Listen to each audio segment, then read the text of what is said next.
Northern California's Bay Area. Here is the stage for a truly remarkable natural occurrence.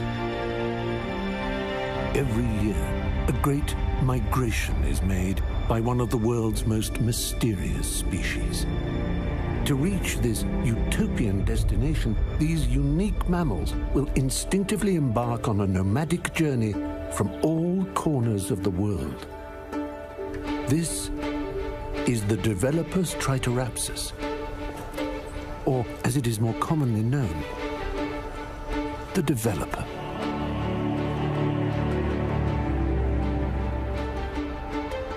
11.5 months of hibernation has taken its toll, and the sun is harsh as these nocturnal cave-dwelling creatures must greet daylight. For most, this momentous migration is their first, while for a select few, the pilgrimage is a time-honored tradition. Originating in the remote garages of Silicon Valley, developers evolved at an unprecedented speed. To understand how, we must observe them here, in their sacred temple. And so, it begins. As developers congregate at the event, access to the herd can be hard to come by. For some, blending in is easier said than done. To distinguish themselves, developers identify each other through decorative tribal symbols. These extraordinary plumages are designed to entice and attract. Here, a pack of rogue younglings at play. The safety of numbers allows them to... Oh, wait a moment. They have now entrapped an indigenous silver-crested king developer. Although tempting, one may look at, but not touch, the mane. The feeding frenzy at the great gathering. Moving in like a pack of famished piranhas, this frugal breed will spare no morsel. Those who can pull rank on prime cuts. The event culminates in what is known as the keynote. As the doors open, a behavioral anomaly can be found. Developers running at full speed, battling to secure a coveted front row seat. Following the ceremony, the latest beta software is unleashed. Its nature at its cruelest. Only the strongest apps will survive. The many languages of the developer are a mystery to modern science. Just look at these letters, symbols, formulas, and mumbled jargon. Only these enlightened shamans can decode their true meaning. The creative bonds formed during the Great Migration will enable these geniuses to unlock our future world. The developer is, no doubt, a species scientists will continue to study for millennia.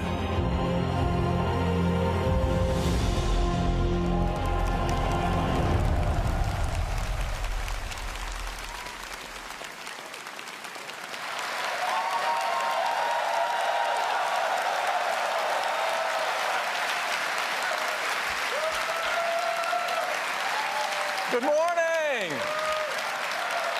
Good morning. I hear the student developers. Good morning and welcome to WWDC 2018. It is great to be back in San Jose with everyone. We have developers here from all over the world this morning, from 77 countries. That's more than ever before.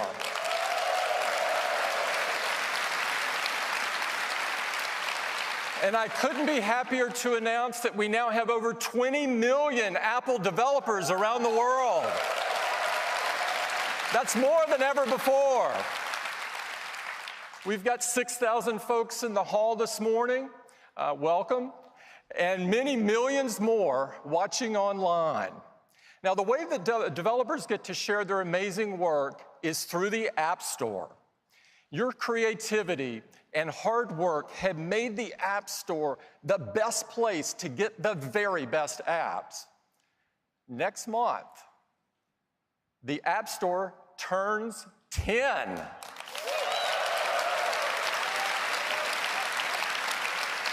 And in these 10 years, the App Store has fundamentally changed the way we all live.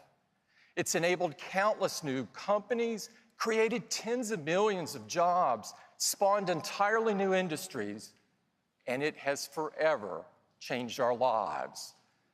The App Store is the world's largest app marketplace, and we now welcome over 500 million weekly visitors. This is mind-blowing. It's the most incredible app marketplace that the world has ever seen. We're also happy to announce that this week, we're going to achieve another huge milestone. The money that developers have earned through the App Store will top $100 billion.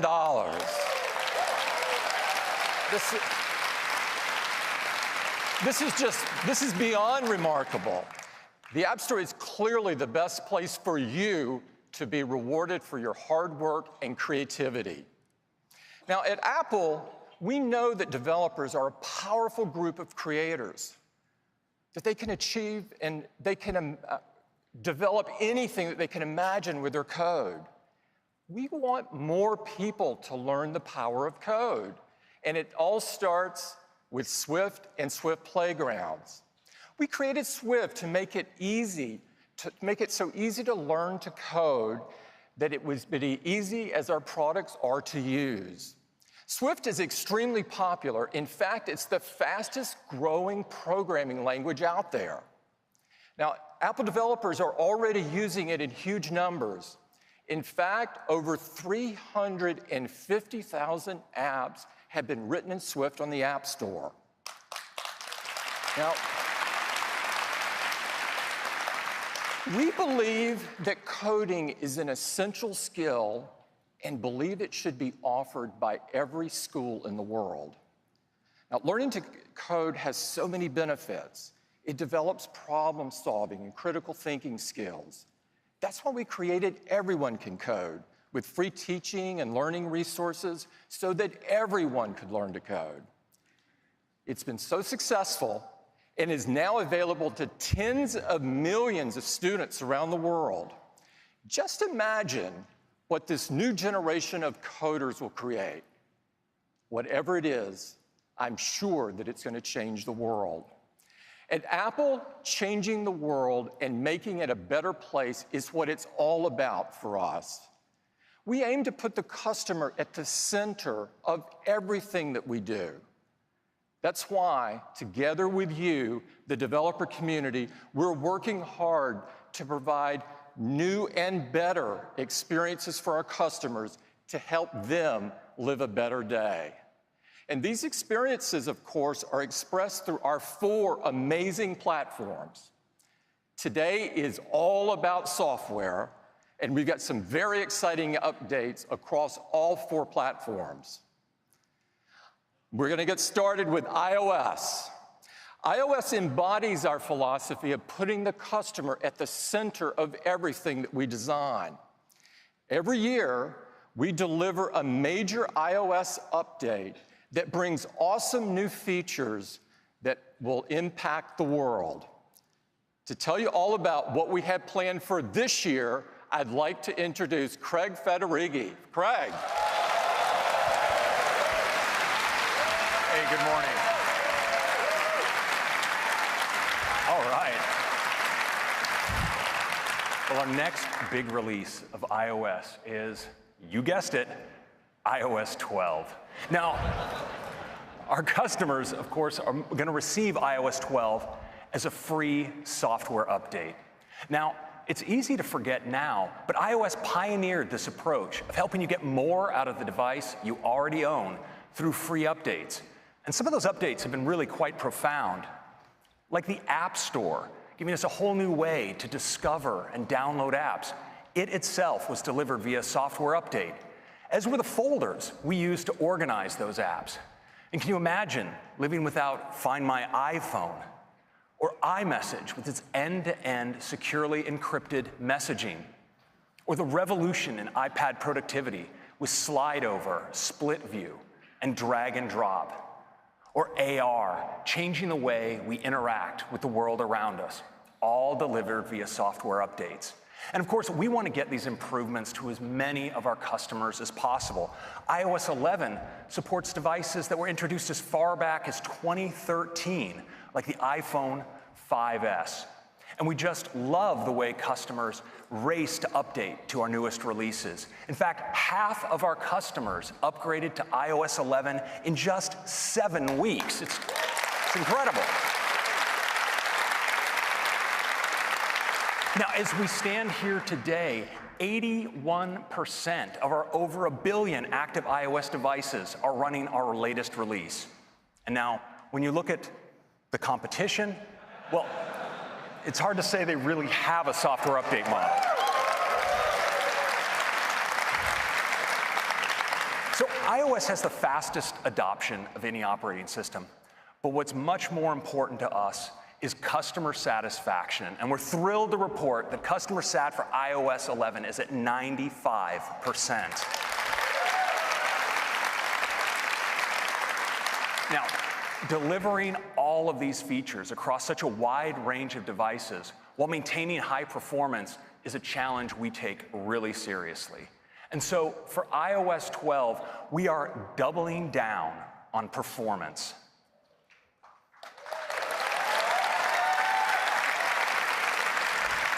We're working top to bottom, making improvements to make your device faster and more responsive.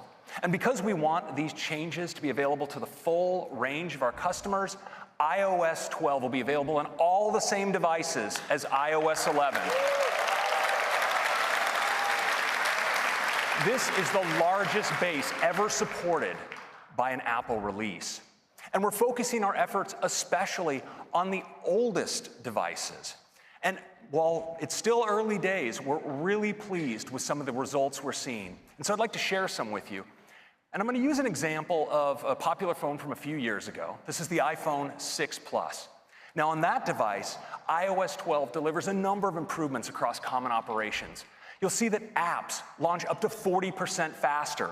The keyboard can come up to 50% faster, and you can slide to take a photo at up to 70% faster.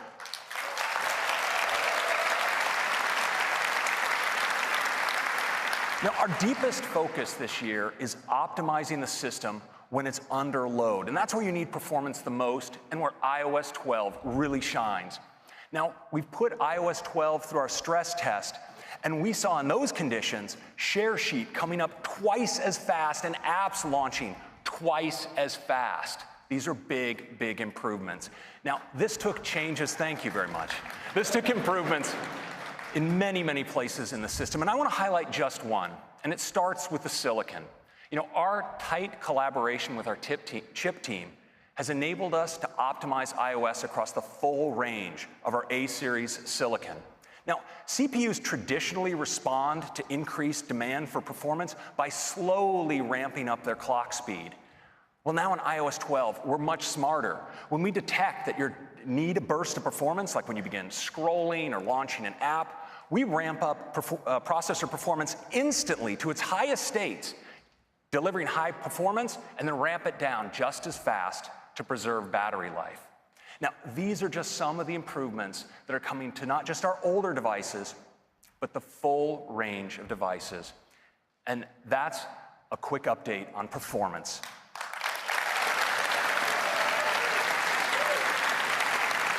Now, if this is all we've done in iOS 12, I think it would be a great release. But we've done more, much more. And we have a lot to cover today. And it starts with augmented reality. You know, yeah. Now, AR is transformational technology. By bringing experiences into the real world, it enables all kinds of new experiences, changing the way we have fun and the way we work. And in iOS 12, we've wanted to make an easy way to experience AR across the system. And to do that, we got together with some of the greatest minds in 3D at Pixar. And together, we created a new file format for AR. It's called USDZ. And it's a compact single file format that's optimized for sharing while retaining great 3D graphics and even animations. Now, you can use USDZ across the system, from the Files app to Safari, to even sharing them over messages and mail. And what's great is you can place these 3D objects into the real world. It's something that's like AR Quick Look. It's really awesome. Now, we want all kinds of creatives to be able to create content for AR. And so we're working with the leading companies for 3D tools and 3D libraries to bring their support for USDZ. Now, one company that's been all in on USDZ and ARKit is Adobe. And to tell you about what they're up to, I'd like to invite Abe Parasnis, their CTO, to the stage. Abe. Thank you. Thanks, Craig. It's great to be here this morning. So at Adobe, we believe augmented reality is an incredibly important technology. And with ARKit, Apple is by far the most powerful platform for AR. So earlier, Craig talked about USDZ format. It's actually a pretty big deal. There is now a way to deliver AR experiences across the entire iOS experience. And so today, we are actually announcing that we are going to bring native USDZ support to Adobe's Creative Cloud. With Creative Cloud, designers and developers will now be able to use familiar apps that they know and love, like Photoshop or Dimension, to create amazing AR content and bring it easily via USDZ. And of course, we're not going to stop there.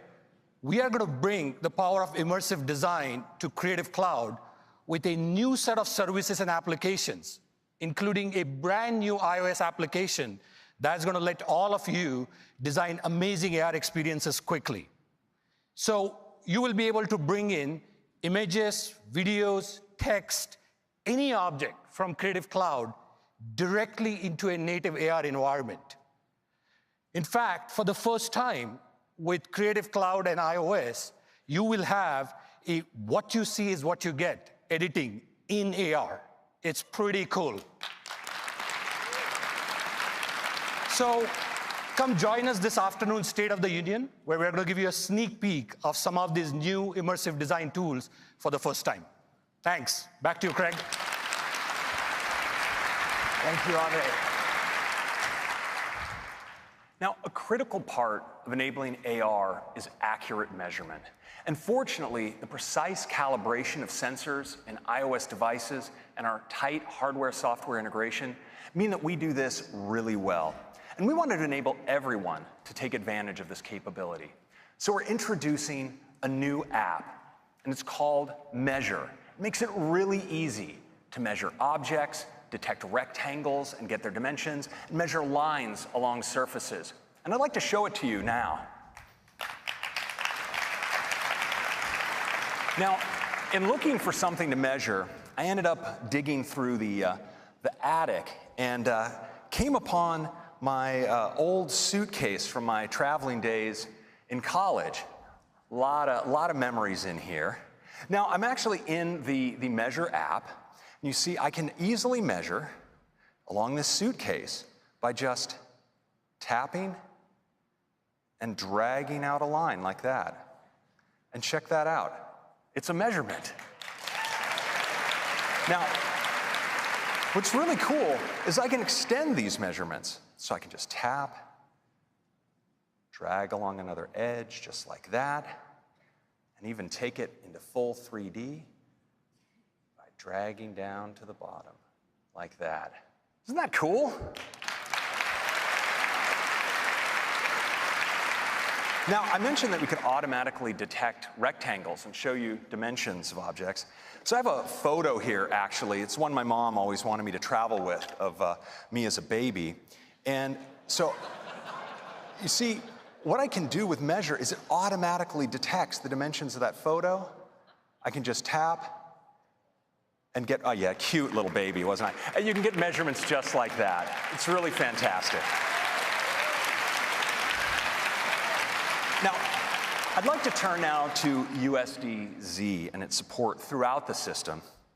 You know, you can experience USDZ in so many places, and one of those places is news. Now, here's an article, and we're all accustomed to seeing images in news articles, but check this out. Here you see a USDZ asset, and I can just tap on this little 3D control and jump right in and experience it. You can see the amazing animations that are possible, and of course, it's fully interactive. So I can zoom in and pan. Isn't that amazing? Now, USDZ is also great in the web. So here I am at the Fender website, and they actually let you configure your guitar with the kind of finish and pickguard that you want.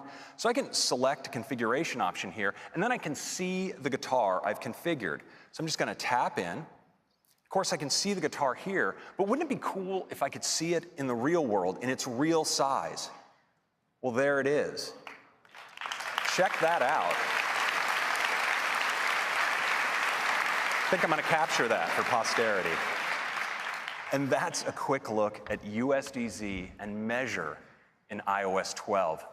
Next, thank you. Next, I'd like to talk about the key technology behind these augmented reality experiences, and that's ARKit. ARKit opens up the world of AR to hundreds of millions of users, making it the world's largest AR platform by far. And we're on a relentless pace of advancement with AR, and that continues today with ARKit 2. ARKit 2 delivers advances with improved face tracking, more realistic rendering, and support for 3D object detection and persistence, which enables launching into AR experiences associated with a particular object or a physical space, like starting a game built around a physical toy, or having a physical classroom serve as the foundation for a lesson that was authored in AR. But probably best is the support for shared experiences. Now, this delivers true multi-user augmented reality. You and the people around you will be able to see your own perspective on a common virtual environment. And to help all you developers get started, we created this sample app written in Swift that you'll all be getting today. Now, check out how both players and even a third observer can all experience the same environment in real time. It's really fun.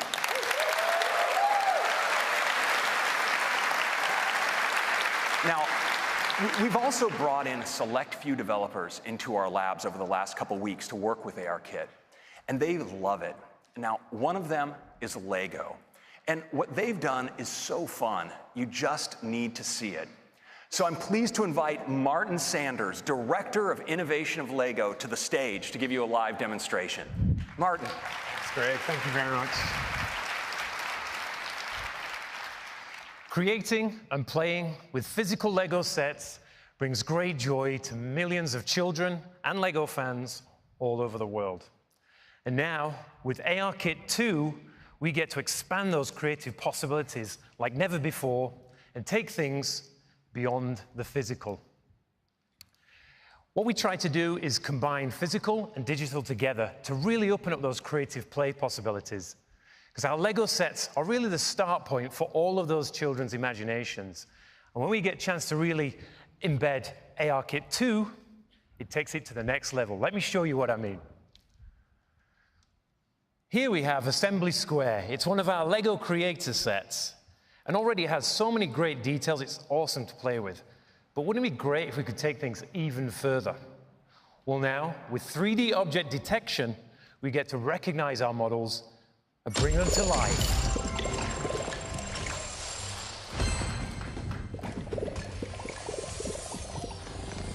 And just look at all of those rich details we can now bring into our sets. Because when we combine physical and digital together like this, it really opens up those creative play possibilities. And there's so much to do here. If you see these icons above people and objects, Well, they represent missions and stories that we can explore. And with a world as rich and as immersive as this, who wouldn't want to play? So let's add a character. How about this little guy here? Welcome back.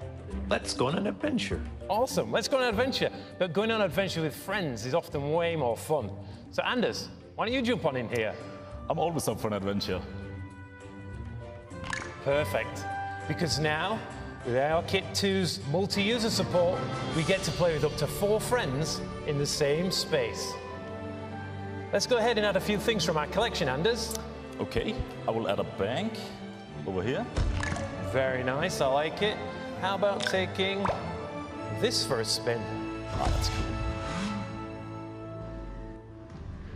Because just look at all those rich details you can see on the outside of the building and even on the inside. Yeah, I think I'm going to add this guy. He's definitely going to keep the bank safe. Oh look, my character's hungry. Let's take him over to the bakery. Well, let's see what they have. Because now with ARKit 2, we get to see inside our physical creations and check out all the details that were hidden before. Got a ballerina, little music session going on, and looks like a bathroom or something. Oops, sorry. Moving on. Oh, another play trigger in the bakery. Let's see what happens when I click on this. Oh, that doesn't look too good. Anders, got a situation. I'm going to need your help over here. Okay. I've got a fire truck. Perfect. You put out those flames while... Oh dear. Somebody's got themselves trapped on the roof. So I'm going to use this helicopter to go and pick up these clowns. How you getting on down there, Anders? I'm almost done. Great, those guys are safe. And the flames look like they're almost out. Perfect, we did it. Yeah, and what? Good job, Anders. And we even unlocked a new item for our collection. But the fun doesn't need to end there, because with ARKit 2, we get to save our entire world back into our physical set and pick up where we left off. Right, that's awesome. So much fun. But what makes this truly amazing is that with just a single Lego creation and ARKit 2, it really opens up those creative play possibilities. So look out for more Lego AR experiences in the App Store later this year. Thank you very much, everybody. Awesome. Isn't that great? So that's our update on AR in iOS 12. Next, I'd like to turn to photos. You know, over 1 trillion photos are captured on iPhone each year. And photos is the best way to relive and share those moments. This year, we're making photos even better, and it starts with search. Search has powerful object and scene recognition. It lets you search for photos based on things like searching for cars, or dogs, or flowers, and it's a great way to explore your library. But in iOS 12, search now starts working for you even before you start typing with search suggestions. It'll highlight things for you like key moments and people that are important to you, places where you've taken some great photos, and even categories of photos like hiking and water sports. And search is much more powerful than ever. You can search for places by business name. So you could search for SF MoMA or even a broad category like museum. And Photos indexes over 4 million events by time and place, things like sporting events and concerts, and so you can search for them and find photos you took at those events. And search is super powerful. You can now search for multiple search terms, like surfing and vacation, and even get suggestions for additional search terms to help you find exactly what you're looking for.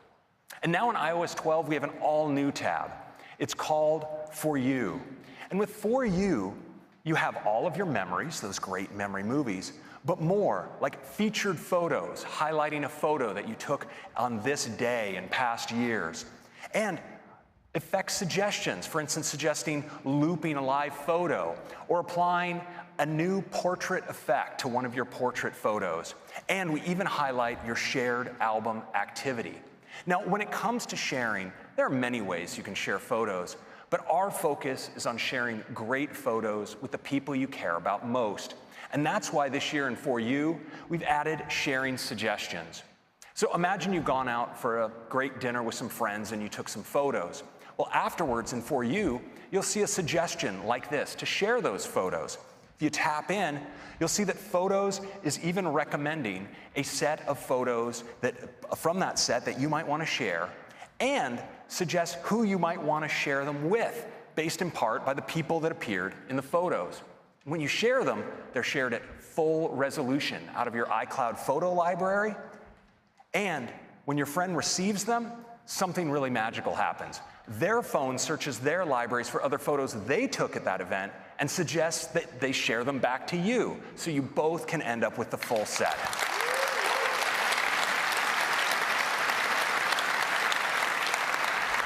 Now, this is built around iMessage, so of course it's private using end-to-end encryption, and all of those smarts are done with on-device machine learning. So that's your quick update on Photos in iOS 12. And next, let's turn to Siri. Now, Siri is by far the world's most used digital assistant, with over 10 billion requests processed per month.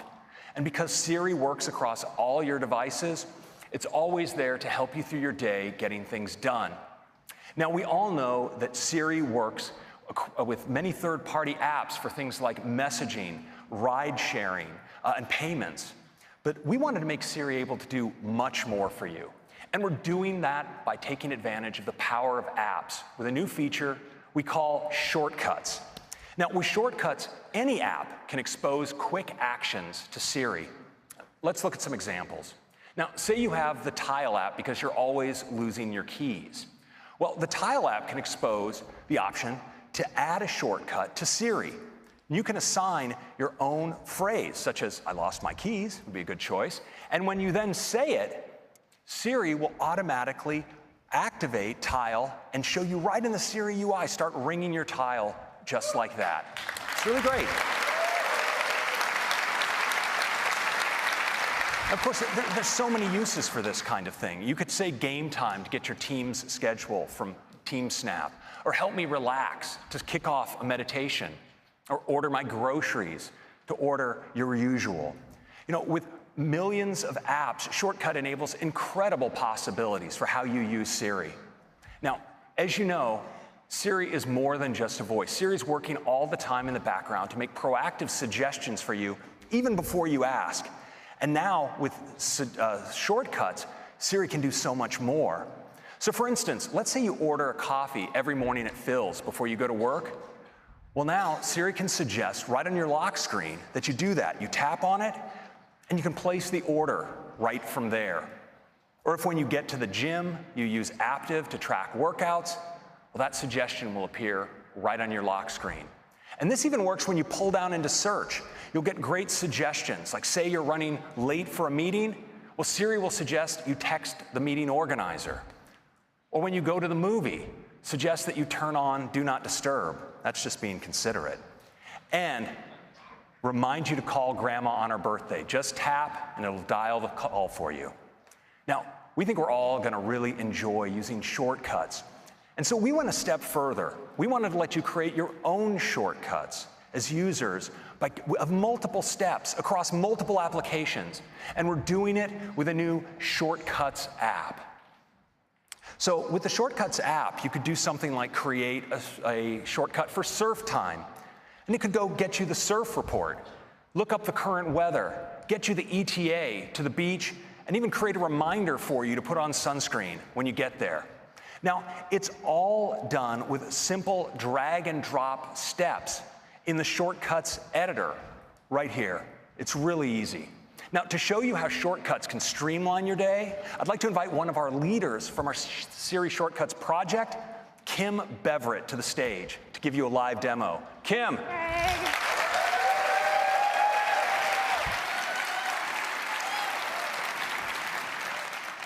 I am so stoked to show you Siri Shortcuts. To do that, I'm going to walk you through my day. So imagine it's the morning, I'm headed to work, and I pick up my phone, and I see this suggestion from Phil's Coffee. Siri has learned that I do this most mornings, so now I can just tap on the suggestion, and I see all the details I need to confirm my perfect mint mojito right here on the lock screen without even going into the app. So let's get caffeinated, and I'm done. Fast forward a little bit, and I'm sitting at my desk at my office, and I need to know when my next meeting is. I'll go to the Up Next widget, and it looks like I'm running a little late for a rather important meeting, so I should probably let someone know. And it looks like Shortcuts is a few steps ahead of me. I could call into the meeting, or I could let the organizer know that I'm running late. I should probably tell Ari what's up. That looks like just what I want to say. Sorry, Ari. Let's send it. Perfect. I also want to show you how you can add a shortcut to Siri. So let's take a look at Kayak. I keep all of my travel details in Kayak. Most important is my post-WWDC relaxation trip to Los Angeles. You can see I've got my flight, my hotel, all the details, everything I need, but what I really want is to be able to use this and get to this information with my voice while I'm on the go. So let's head back, and I can just tap Add to Siri, record my custom phrase, travel plans. Kayak says, your hotel is at 929 South Broadway. You can check in after 3 p.m. Isn't that cool? It's pretty cool.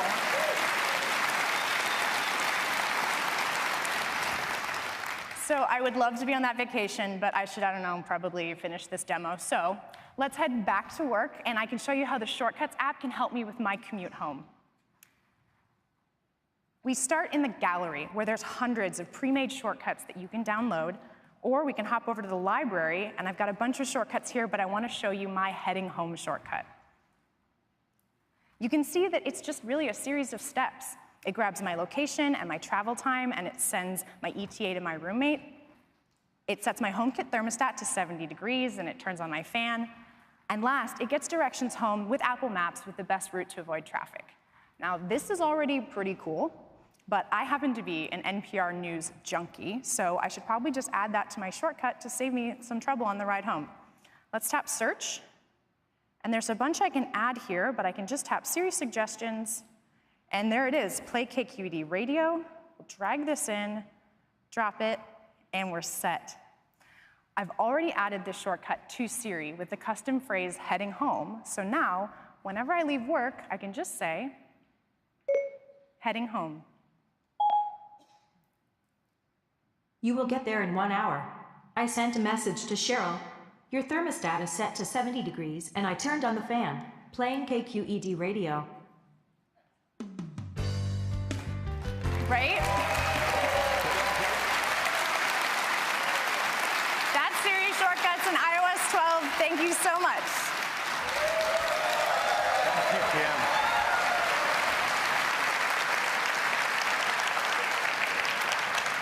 And that's Siri Shortcuts. It works on iPhone and iPad, and of course, you can run your shortcuts from your HomePod and your Apple Watch. That's your quick update on Siri.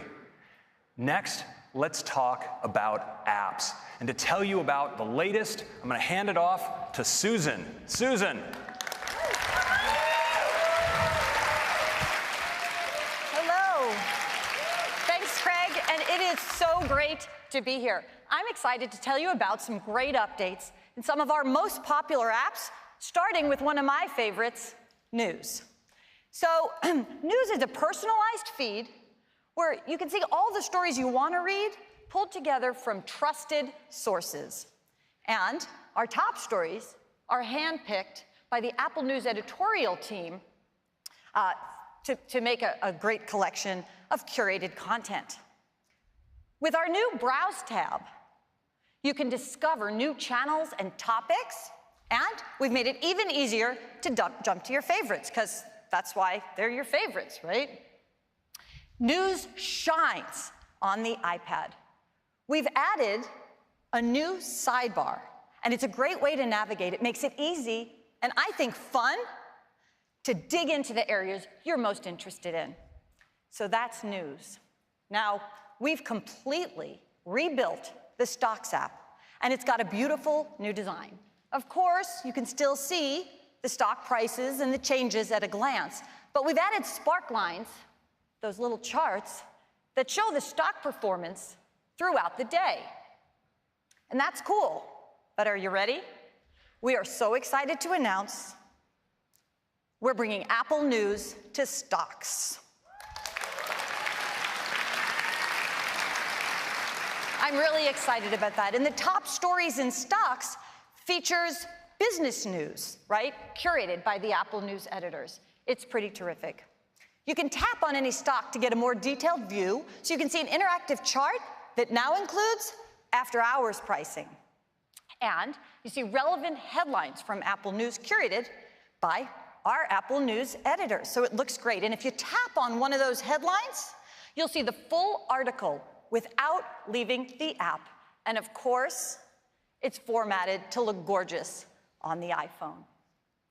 Now, with iOS 12, we're bringing stocks to iPad.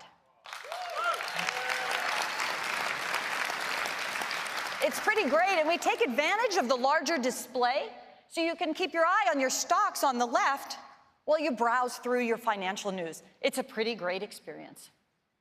Next up, voice memos. We've also completely rebuilt voice memos to make it even easier to use.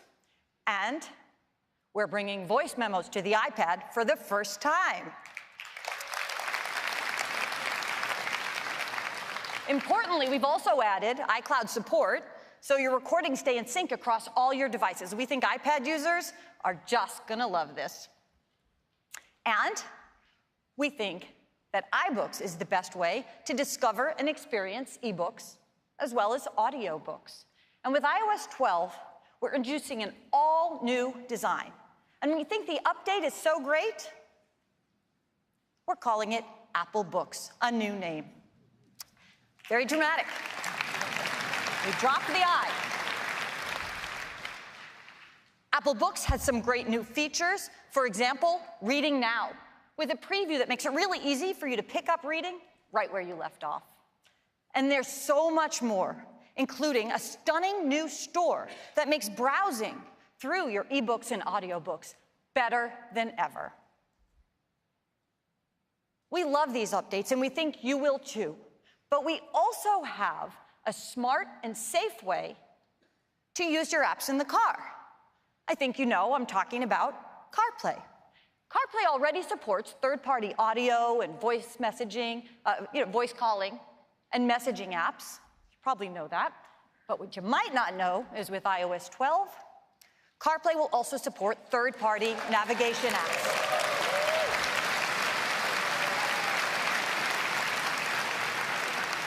So now you have even more choices when you use CarPlay. That is a really quick look at some of our app dates. And Craig, back to you. Thank you, Susan. Well, now I'd like to take a moment to talk about something that's on a lot of people's minds lately. You know, iPhone and iPad are some of the most powerful tools ever created for learning, exploring, and keeping in touch. But some apps demand more of our attention than we might even realize. They beg us to use our phone when we really should be occupying ourselves with something else. They send us flurries of notifications, trying to draw us in for fear of missing out. And some of us, it's become such a habit that, we might not even recognize just how distracted we become. Well, we've thought deeply about this. And today, we're announcing a comprehensive set of built-in features to help you limit distraction, focus, and understand how you're spending your time, and balance the many things that are important to you. Now, it starts with Do Not Disturb. There are times of the day, or times when you just don't want to be disturbed, and one of those, of course, is at night. Sometimes you wake up in the middle of the night and you look at your phone, maybe just to check the time, and you're confronted with something like this. Barrage of notifications that spin you up and keep you from falling back asleep. And so we're introducing Do Not Disturb during bedtime, where all you'll see is this, nothing to get you spun up. And in the morning,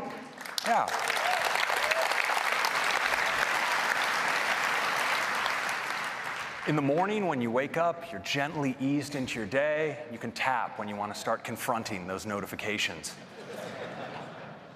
Now, we've all found ourselves in situations like this. Now, rest assured, he stuck the landing on this one. But now, Do Not Disturb can help. And we made it easier than ever to use Do Not Disturb, because now we have a great new mode where when you press into Do Not Disturb in Control Center, you can set an ending time for Do Not Disturb, for when you leave a particular location or when an event ends on your calendar. So I think we're all going to be using Do Not Disturb a bunch more. Now, next I want to talk about notifications. Now, notifications help keep us informed and connected to important things that happen throughout the day. And we'd like to give you more control over how many notifications you receive.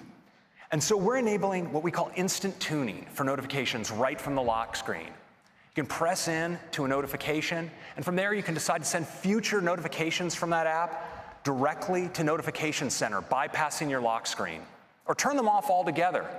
And Siri will even help by suggesting that you turn off notifications for apps that you're no longer using. Now, we also wanted to give you help managing large numbers of notifications. So I'm thrilled to announce that we're bringing to iOS support for grouped notifications.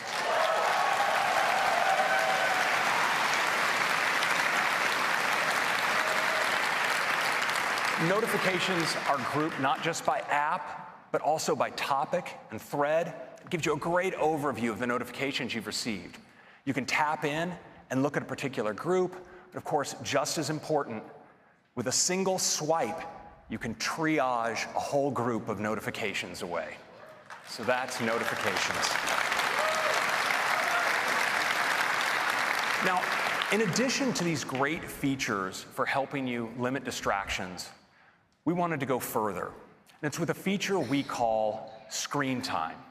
Screen Time empowers you with both insight and control over how you spend your time. And it starts with reports. Every week, you get a weekly activity summary that details how you used your iPhone or iPad. You tap in, and you get to view your full activity report. It's really detailed. You get deep insight on how much time you're spending, where you're spending it, and even how your use breaks down during the day or the night. You get a summary of the time you're spending in apps, how much time you're spending, how often per hour you're picking up your phone and what's drawing you in, and what apps are sending you the most notifications. Now, equipped with this insight, you can make decisions about how much time you want to spend with your device each day. But we know there are people who would like a little extra help in managing their use of apps. And for them, we've created app limits. So if in your activity report, you see an app where you might want to be spending a little bit less time, well, you can set your own limit. And then during the day, when you're using the app, you'll receive a helpful notification letting you know time is almost up.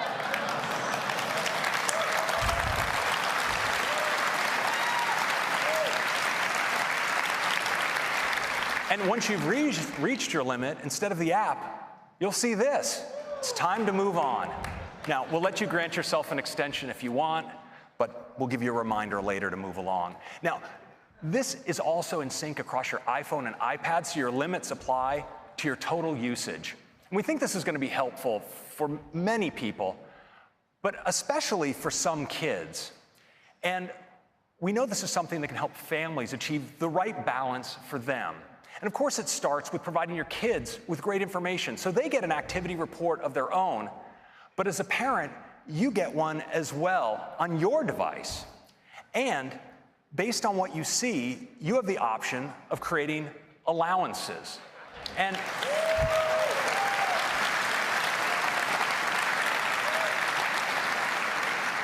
now, you have many options. One of them is downtime, time when you want your kids to unplug altogether, for instance, at bedtime.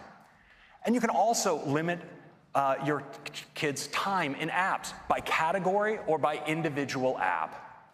Now, there's some apps you may want to always allow them to use. For instance, you may want them to be able to get at the phone at all times so they can contact you. Or you may want to give them access to educational apps. And you can also limit access to only movies, apps, and websites that you deem age appropriate. Now, this works, of course, across their iPhone and iPad, and it uses family sharing, so it's super easy to set up, and you can manage it all remotely from your parental device. And so that are some great screen time and some great features to help you better manage your time.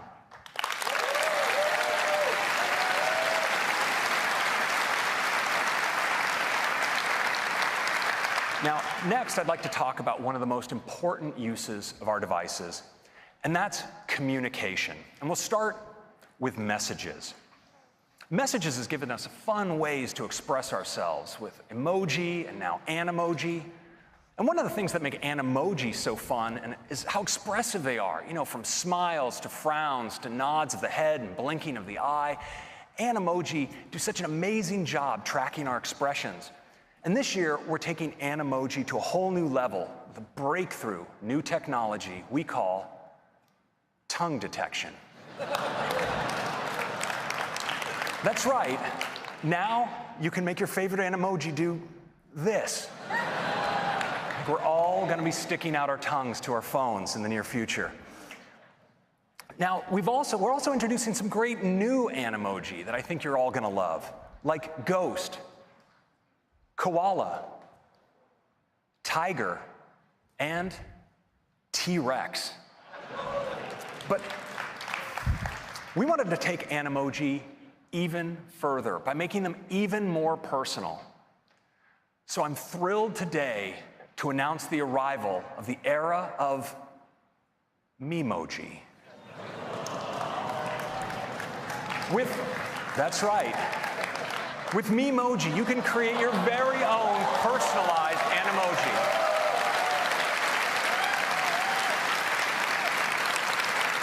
Now, these Animoji can look like you or the real you.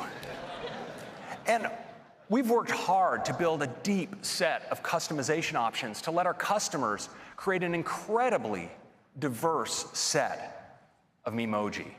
It's really incredible what you can create. And we've designed a beautiful new experience to create these Memoji that makes the process fun and easy. Now, to tell you more about it, I'd like to invite one of the managers of our messages and Animoji features, Kelsey Peterson, to give you a live demo. Kelsey. Good morning. I cannot wait to tell you what's new with messages. Let's get started with Animoji. First, you need to meet the newest members of the team. We've got a new cat in town, our Tiger. She's so cute. And now, my personal favorite, the koala. Oops. Just getting excited, scrolling through here. They can't all be cute and cuddly, though, so here's our T-Rex. And we have our very own friendly little ghost. So much fun. And if I swipe right, here's where I can create my very own Memoji. Let me show you just how easy it is. I recently chopped my hair, so I want one that matches the new me. So I've selected a skin color, and now I'm trying to figure out just the right amount of freckles. It's a real Goldilocks scenario. Yeah, these are just right. Okay, on to the main event. There are so many hairstyles to choose from. First, I'm gonna grab my color, and then like I said, I need to go a little bit shorter. All right. Nope, this is the one. Now that I'm all set, I can of course select my eye color. And what's really amazing is as I'm making changes, the character up above is coming to life. There are tons of options for me to customize. I could add earrings, but what I really want is a great pair of sunnies. So I'm gonna come over to eyewear and pick out some frames. Maybe not for today. I think I need 2 lenses. These are the ones. Now that I have frames, I'm gonna tint my lenses to make a great pair of sunglasses.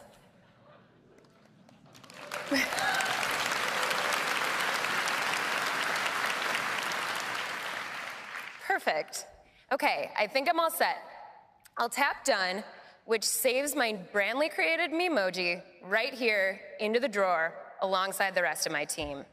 And that's how simple it is to create your very own Memoji.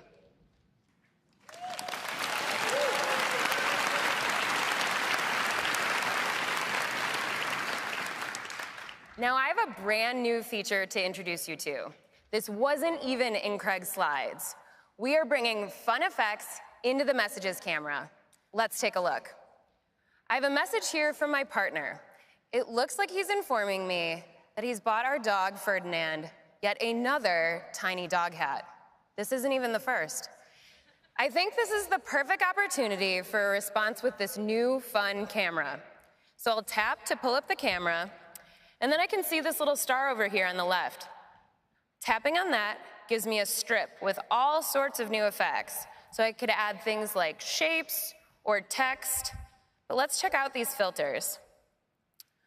Ooh, so this is comic book. It's really fun, but for a response about a tiny dog hat, I think I'm gonna go in a different artistic direction.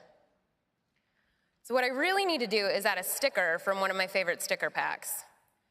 Ferdy looked really excited about that new dog hat, so I'm gonna put him right here. And now we have an all-new way for you to use Animoji. I can apply my favorite Animoji right here, live.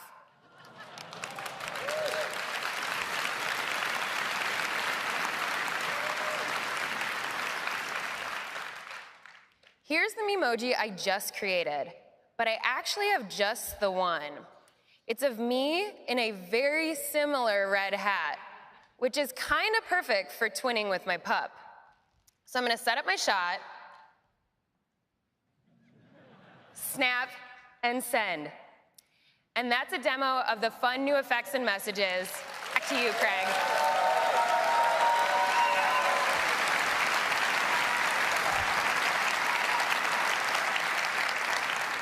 So that's Memoji and some fun new effects in the camera and messages. Next, let's talk about FaceTime. Yeah. FaceTime is the way that so many of us connect with the people in our lives and share some of our most important moments. And it's helped us deepen our connection with people important to us wherever they are. And of course, it's a fun place just to hang out. Now, this year, FaceTime is going to take a big leap forward. Because today, we're introducing Group FaceTime.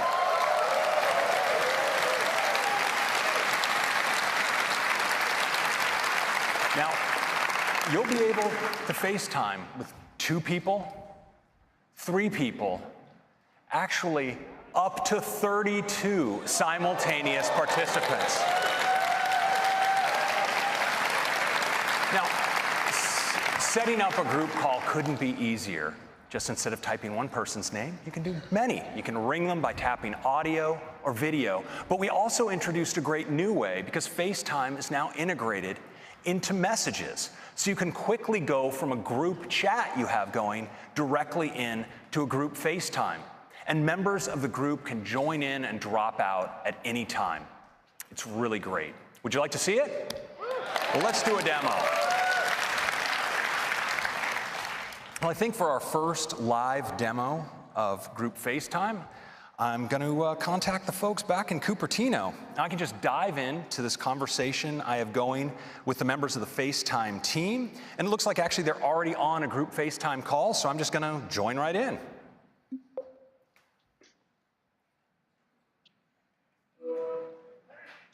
Hey, everybody. Hey, Craig. Now check it out. So it's this beautiful FaceTime UI. We have these big, gorgeous tiles right up front where you see some of the leaders of the FaceTime team. And down at the bottom, there's an area we call the roster that contains everybody else. And of course, I'm right there in the lower right-hand corner. Hey, Craig. Wait, am I on the big screen? Yes, Lauren, this is not a test. You're in front of 6,000 of your biggest new fans. Let's go for Lauren. Now, what you probably noticed is when Lauren spoke, her tile automatically got larger to reflect her prominence in the conversation. This is totally automatic. Hey, Roberto, how's it going back there in Cupertino? I'd say it's going pretty well. And Lauren, sorry for stealing your spotlight. So this works, of course, for people in the roster as well. When they speak, they come forward. Hey, Christopher, you ready to make your big entrance? Finally, my moment has come. Hello, world. Now, well done. Now, you can control this too. So if I want to bring Woody front and center, I just double tap. There he is. Now, Woody, your baby is performing admirably here. Thanks, Craig. It's exciting to finally be able to share group FaceTime with everyone. It sure is. Now, we have not only all of this, but we've also brought the fun effects to the FaceTime camera. I can just tap in and I have access to Animoji, filters, and all of my sticker packs. And everyone else on the call can apply them too. Wow, now this is the future. Hey, Craig, check this out. I'm a comic book koala, something I've always wanted to be. I'm glad you've finally been able to express that side of yourself, Roberto. Hey, Tim, is that you? Yeah, it's me. I signed up to help test FaceTime. All right. Well, thank you, Tim. Every little bit counts. Happy to help, and thanks to everyone on the FaceTime team for making it a reality. I can't wait to start using it every Sunday night to call the leadership team. Looking forward to that, Tim. Of course, what I'm really looking forward to is getting group FaceTime to everyone on iOS 12. Thanks, guys, for a fantastic call. We'll see you back in Cupertino. Bye, Craig.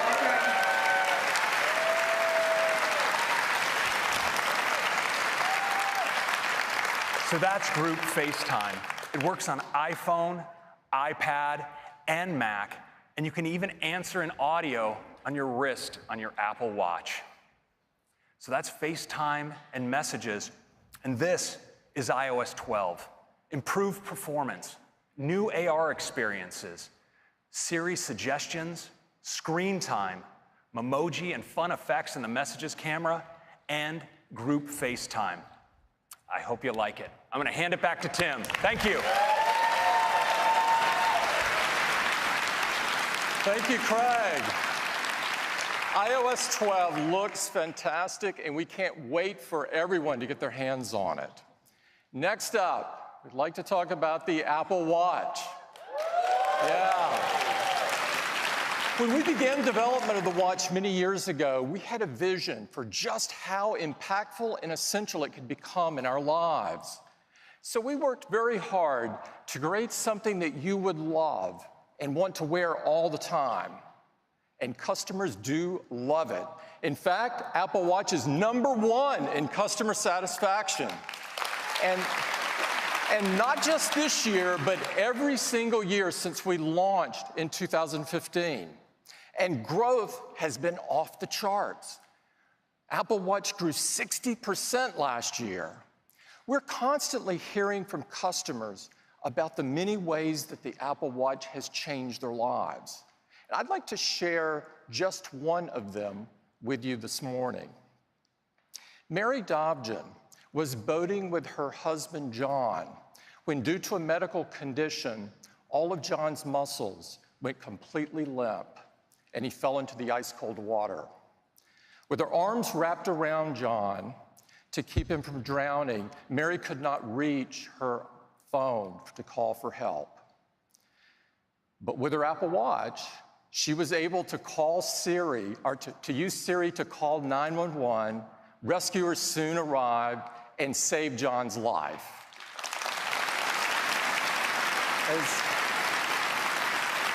As Mary told us, if it wasn't for my Apple Watch, he really would not be here today.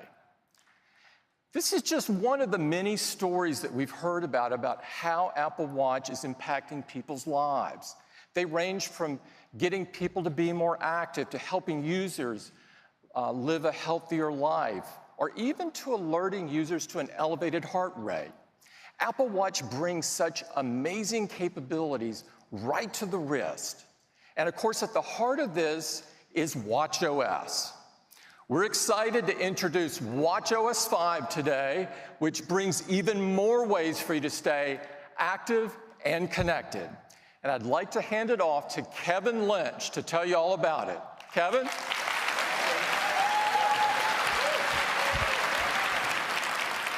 Good morning. You know, stories like that about how Apple Watch is supporting people around the world in even extreme situations like Mary and John's, but also in their daily lives, is really super motivating to us as a team. And there are things you do every day that shape your life.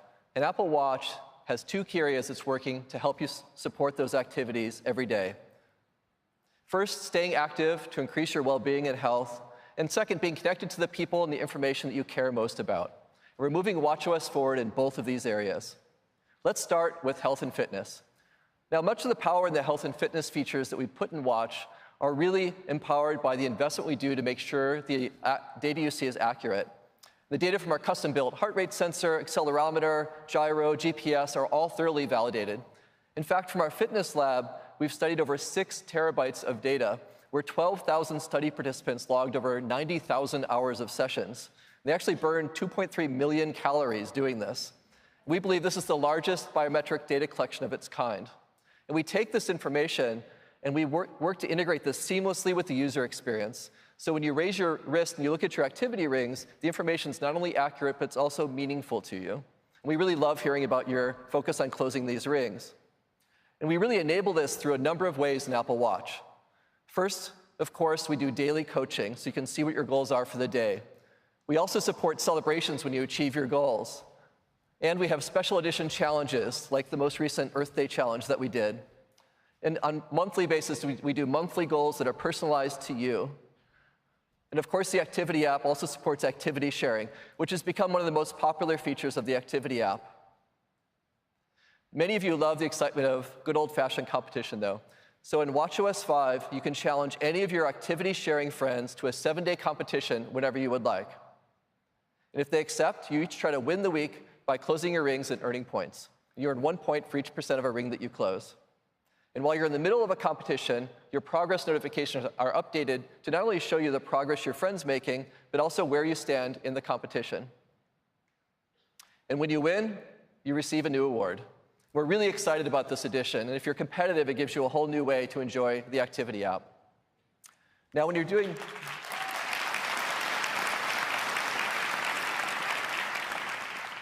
want to go do a workout, there's a lot of workout types you can choose from. And they all have custom algorithms to measure things like calorie burn, pace, distance, elevation gain. And when you're swimming, it even counts laps and detects what swim strokes you're using. And with GymKit, your metrics are in sync with your favorite gym equipment.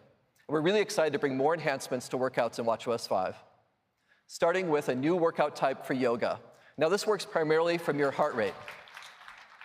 And we calibrate this to your fitness level through the rest of your day. So now you can more accurately track those yoga sessions, including those intense vinyasa sessions. Now, we've also added a new workout type for hiking. This takes into account pace and heart rate and elevation gain, so you can more accurately get exercise credit while you're hiking in steep terrain or really long stages. And Apple Watch has become a really great running companion, especially now that we've added GPS and cellular and music streaming. We're making this an even better experience now for training runs and races. In addition to current and average pace, you now have the option to keep track of your rolling mile pace, which is how fast you ran the immediately preceding mile.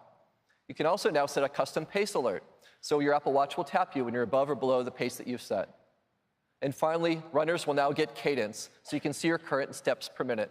We're really excited for runners to try these out. Now,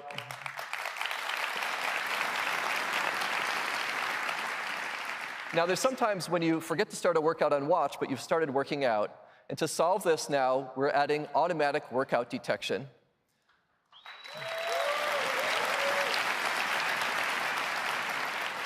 So your Apple Watch will now offer to start tracking a workout if it senses that you're beginning one.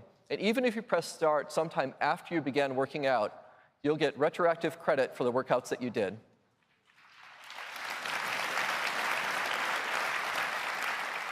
And these start alerts will support all these great workouts on Apple Watch. Now, when you reduce the intensity of your movement or your heart rate decreases, but you forget to end your workout, of course, Watch will also detect that and suggest that you stop.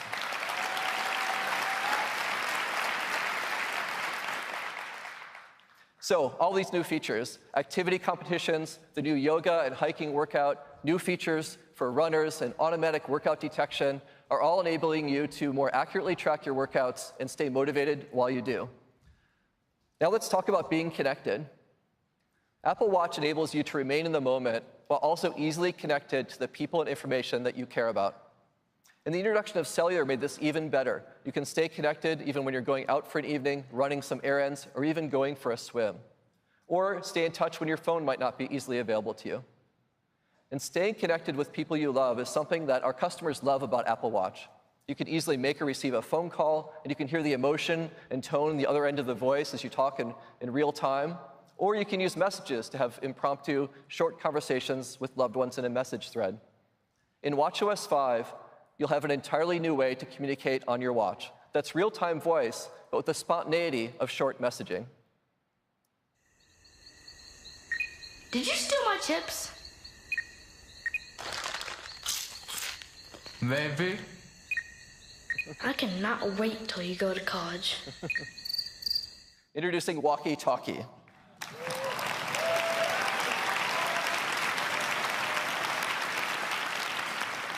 This is a new app on Apple Watch. It's a fun, easy way to talk with friends and family. Let's take a look at how it works. First, you choose who you'd like to enable walkie-talkie with, and it suggests some people that you often communicate with, so you can easily add them. Now, the first time that you do this, your friend will receive a one-time request to allow a walkie-talkie connection with you. If they accept, then you can speak to each other with walkie-talkie whenever you like. And to do this, you just press to talk, and then your friend can hear your voice just like a walkie-talkie. And they're going to feel a haptic and hear a beep beep sound right before your voice comes out.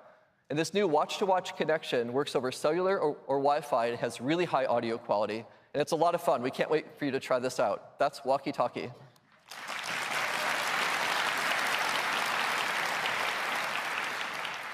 Now, last year, we introduced a Siri watch face, which presents the right information to you at the right time.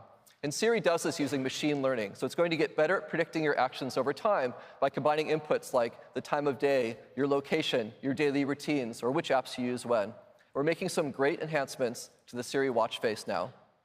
First, we're adding new content. So now you can get live sports scores, you can get commute time home or to work, or you can see your heart rate, for example, after a workout, or your resting heart rate. And we're also adding Siri shortcuts. Those shortcuts you saw coming to iOS 12 are also going to be available in watchOS. So in addition to getting relevant information, you'll also receive predicted shortcuts right on the Siri watch face. So at a wrist raise, you'll be able to directly do things like turn on your leaving home scene, or start an outdoor walk, or play your favorite morning playlist. And these shortcuts appear based on whether you typically do those actions at those times. So super easy now to just tap and do those actions. Also, for the first time, you can now use third-party apps on the Siri watch face. So now you can see both relevant content and shortcuts from your favorite apps.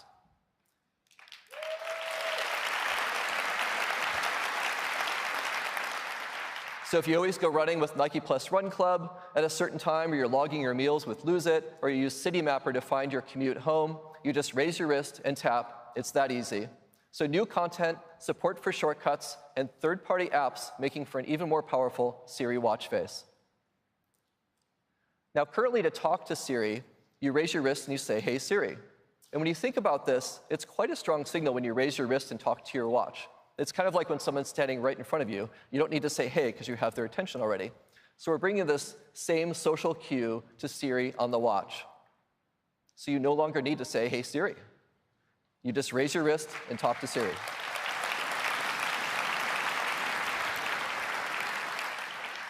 Now, we're also bringing a number of improvements to notifications, which are now more actionable and interactive. So, for example, with this notification from Qantas, you can check in and share your flight details right from the notification. After you finish a ride with Didi, you can scroll down, you can rate your ride and pay with Apple Pay right there in the notification. And with this one from Yelp, that your table is ready, if you need a bit more time, you can extend the reservation out a bit just by tapping here. So super easy now to interact right in place inside notifications. We've also improved our message notifications. Today, if someone sends you a web link, you aren't able to view it on your wrist. With watchOS 5, we've integrated WebKit, so now you have the ability to view web content in mail or messages. You can even tap on that link. Yes, and to easily view things like menus here. And while we think full browsing doesn't make sense on your wrist, there are times you get content you'd like to see it right in the moment, and now you'll be able to do that in watchOS 5. And the contents can be formatted for the small screen, and where reader mode's available, it uses that on the watch. So WebKit on watchOS.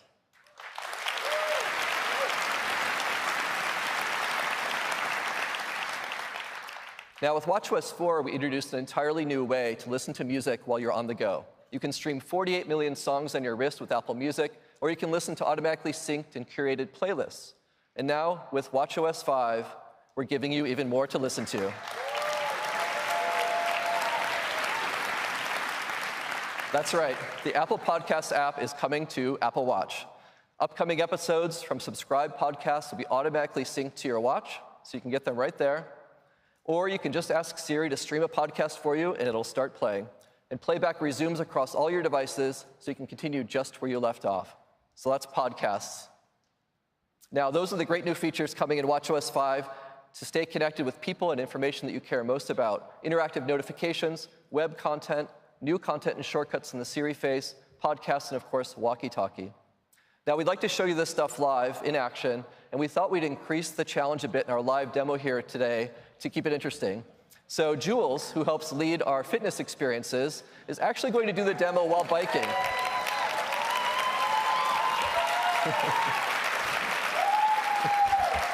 So Jules has expertise in coaching, and she knows how to move and demonstrate and motivate all at the same time. Take it away, Jules.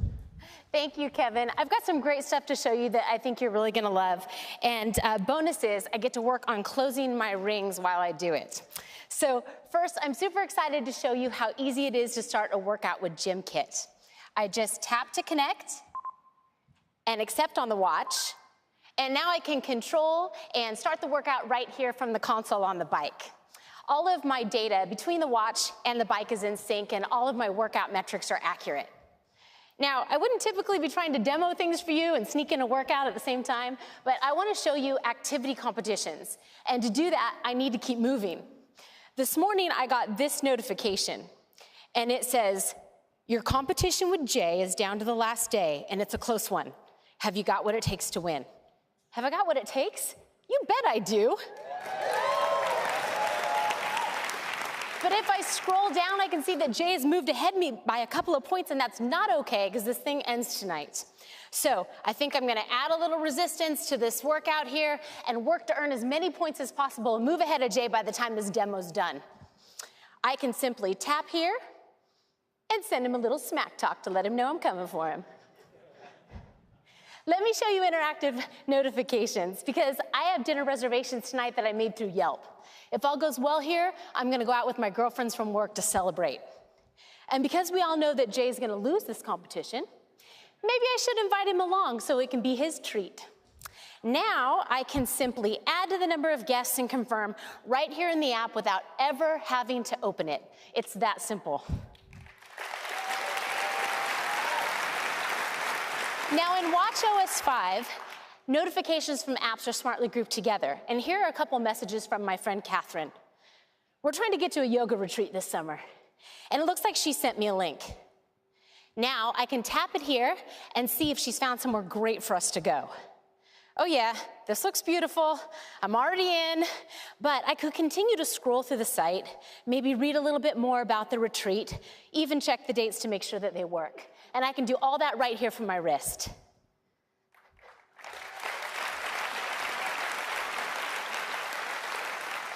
Let me show you the enhancements that we've made to the new Siri watch face. At the top here, you see the workout that I'm in right now. And when I'm ready to get back to it, I can just tap. Next up is Glow Baby, because it's about this time each day that I check the app to see if my husband has logged our one-year-old's nap. Oh, good job, baby. He slept 2 hours. And you parents know that good naps equal good nights, so I'm looking forward to that. All right. As I scroll through my day, I can see my next meeting. I can see traffic and directions to places that I'm going later today. Here's that dinner that Siri found in my calendar.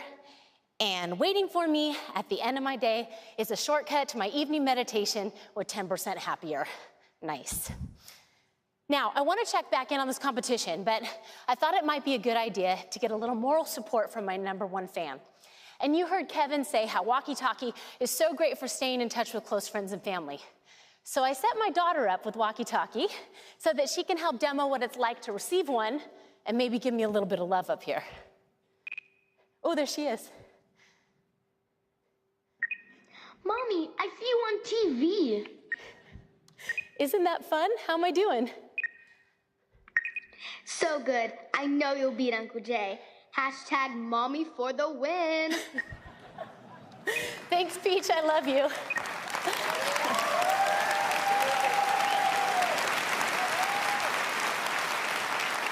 And that's how walkie-talkie works.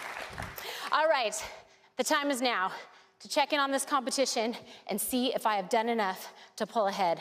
I'm gonna tap into activity and swipe over to see the score. Oh, yes.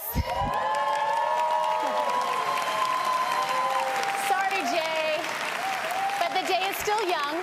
Thanks, everybody, and back to you, Kevin.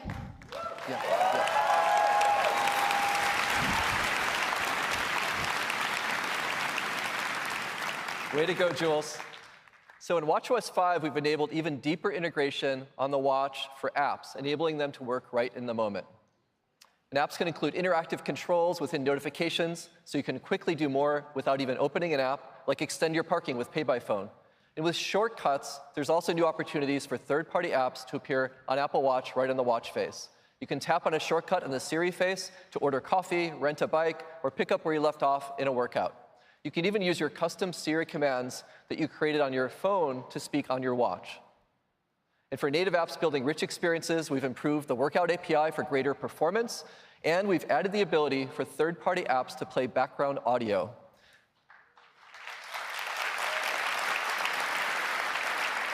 This enables you to easily sync things, of course, like audio arrangement in your control center, or you can add an air quality complication to your watch face. But one really exciting one is student ID cards. You're going to have the ability to add your student ID card to Wallet on your iPhone and Apple Watch.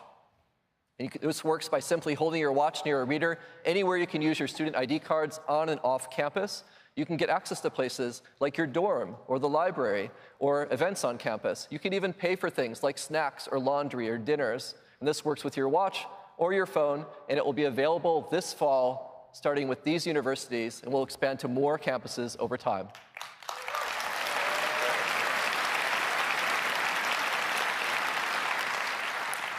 Now, this is also Pride Month, and we're really excited to introduce an all-new Pride Edition watch band.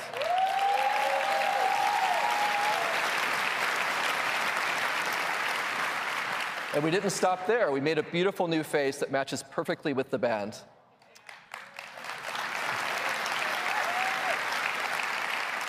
And the face and the band are available today. And if you'd like to use the new watch face, you can choose to add it from the watch face gallery starting at noon today.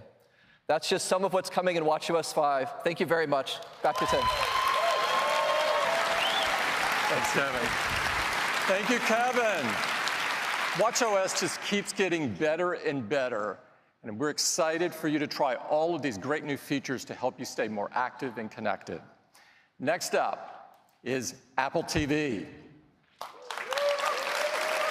Last September, we introduced Apple TV 4K, and our customers love it. Since its introduction, the Apple TV business has grown an incredible 50%. Today, we've got some great new enhancements to Apple TV 4K and tvOS, and we think you're going to love them. So I'd like to invite Apple TV lead designer Jen Foltz to the stage to tell you all about it. Jen? Thanks, Tim. Apple TV is built on an incredible platform, tvOS. And tvOS is built specifically for the living room to make it easy to enjoy your favorite TV shows, movies, apps, and games. Now, as Tim mentioned, last September, we introduced Apple TV 4K with the goal of bringing the highest quality cinematic experience right to your home. It offers both 4K and high dynamic range, including support for HDR10 and Dolby Vision. Time said the new Apple TV is a high-fidelity powerhouse. And to ensure you can enjoy this beautiful experience with as much content as possible, iTunes offers the largest collection of 4K HDR movies. And we've upgraded your previously purchased movies to 4K HDR for free on all available titles. There are also, thank you, there are also many 4K and HDR TV shows available from popular services like Amazon Prime Video and Netflix. And we know what makes for an amazing cinematic experience is not just great picture quality, it's also incredible sound. So Apple TV 4K is bringing you the latest in audio technology. Dolby Atmos.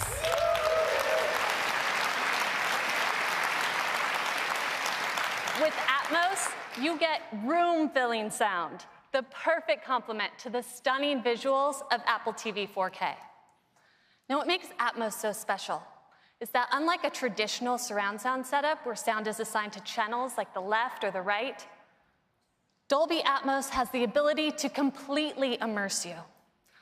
Atmos moves sound in three-dimensional space, creating an experience with powerful audio that flows all around you.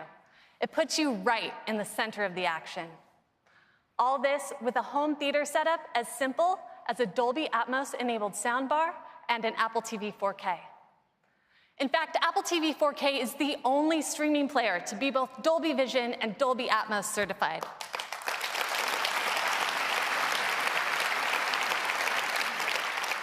And this fall, iTunes will be bringing you the largest collection of Atmos content anywhere.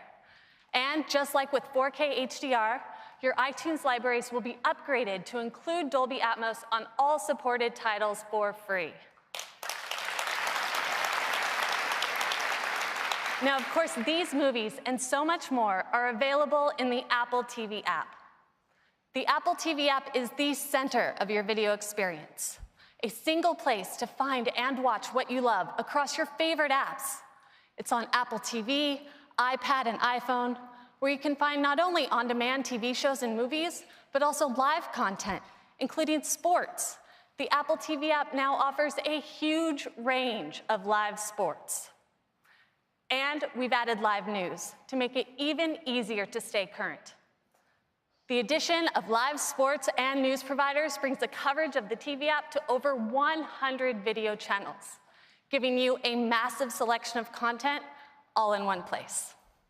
With all this, Apple TV is the best box to connect to your TV. And that's now more true than ever, as more and more cable companies fundamentally shift how video gets to your TV. This typical cable box is becoming a thing of the past, as these companies embrace internet-based delivery. And many of them share our vision of Apple TV as the one device for live, on-demand, and cloud DVR content. And we've already started working with partners around the world to make this a reality. In France, we're working with Canal+. Almost a third of French households subscribe to Canal services, and their subscribers can now choose Apple TV to access more than 100 live channels and some of the biggest sports, including the French Open in 4K. In Switzerland, we've partnered with Salt. Salt just launched a new TV service with more than 300 live TV channels, and it's available exclusively on Apple TV. And I'm really excited to announce that here in the US, Charter's Spectrum will be coming to Apple TV late this year.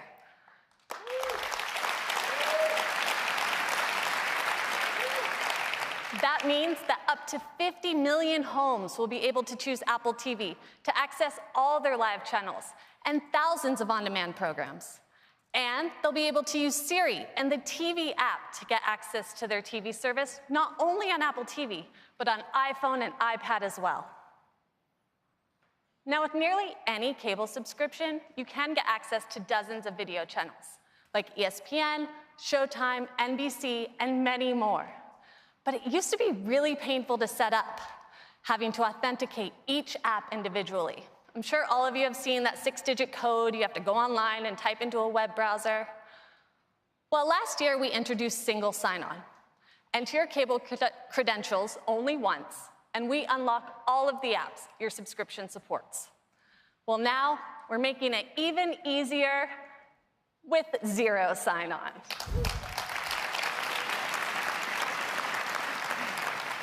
So now, if you're on your TV provider's broadband network, we'll securely and automatically unlock all the supported apps included with your TV service. No credentials needed, it just works. Charter Spectrum, this is really awesome. And Charter Spectrum will be the first to support Zoom, and we're even including support for Siri. At Apple, I love working with an amazing team, designing for a product that I enjoy every day and on the biggest screen in my home. I get to watch all my favorite movies, TV shows, and more. Over 48 million songs, including the best metal on Apple Music. All of my photos, videos, and memories, as well as thousands of apps and games that many of you have built. And Apple TV brings some amazing views right to my living room with aerials. Now, one of the questions I get asked the most about aerials, especially by my family members, is, where is this? Well, this fall, with just a tap of the Siri remote, you'll now be able to see every aerial location.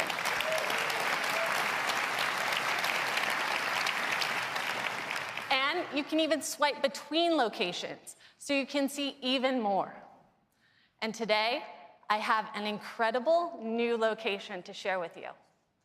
For the past year, we've been collaborating closely with an amazing partner, filming some stunning footage from around the world with a very unique vantage point. And here it is. Earth.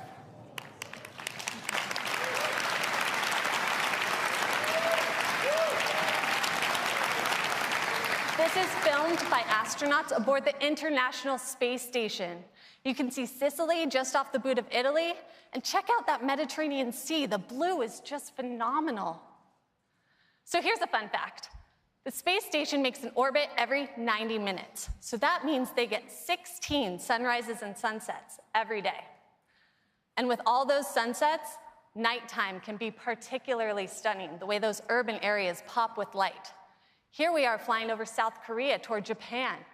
You can see Tokyo coming into view at the top, some distant stars, and even the upper reaches of the Earth's atmosphere, which is that orange band enveloping the Earth.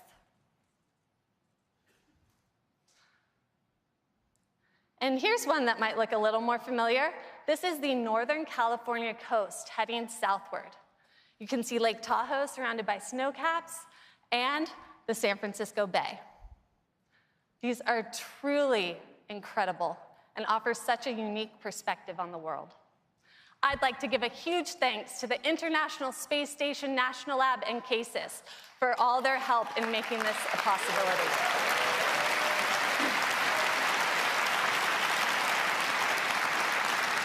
These are going to look incredible at home in 4K HDR. So that's tvOS. Apple TV gives you amazing picture and sound with 4K, HDR, and now Dolby Atmos. And the Apple TV app is the center of your video experience. Available on Apple TV, iPad, and iPhone, it's the one place to find all your favorite TV shows, movies, sports, and news. And with that, I'll hand it back to Tim. Thank you. Thanks, Jen. Apple TV 4K and tvOS look and sound awesome. You're really going to love it. Next up is the Mac. At Apple, yeah, we love the Mac. The Mac was the first computer that made powerful technology so easy to use and put the customer at the center of the experience. And of course, that remains at the core of all Apple products. For more than 30 years, the Mac has empowered people to create all kinds of amazing things, from the personal to the professional. Today, we're excited to take Mac a huge leap forward. The next version of macOS is chock full of new features inspired by pro users, but designed for everyone. I'd like to bring Craig back up to talk about it. Craig?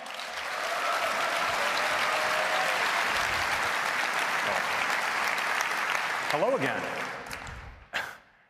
It's true that macOS is the heart of what makes a Mac a Mac. And we want as many Mac users as possible to have access to our latest software.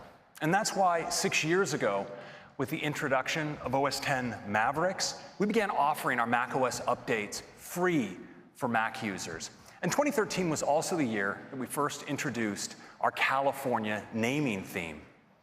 Now, after spending a year by the ocean, we not only modernized the look and feel of macOS, but we headed to the mountains with macOS Yosemite. Now, as you may be aware, our naming of Mac releases is handled by our crack marketing organization. And as you probably noticed, they went on a 4-year mountain-bound bender. In El Capitan, we added Metal, our groundbreaking graphics technology. In Sierra, we brought Siri to the Mac and extended our capabilities and continuity. And last year, with High Sierra, we focused on deep technology, preparing the Mac for future innovation. Well, this year, we've made some striking changes to macOS. And we've left the high country for a place entirely different but no less beautiful here still in California. And I'd like to take you there now. Our next release of macOS is macOS Mojave.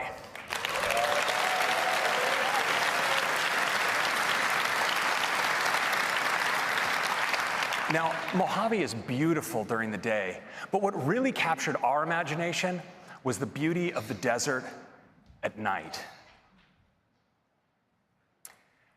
And this inspired one of our most distinctive new features, and I'd like to show it to you now.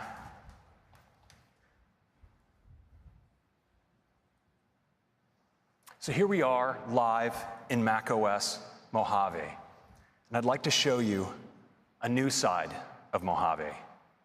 We call it dark mode.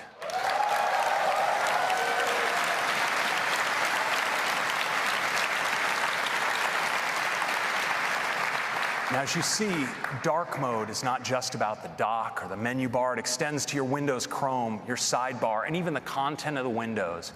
And it's so great for pros. It makes photographic content absolutely pop off the screen. It's just gorgeous.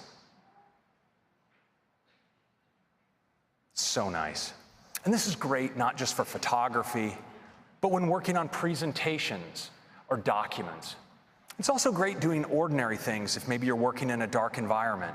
You just look at calendar and even mail in dark mode. It's so great.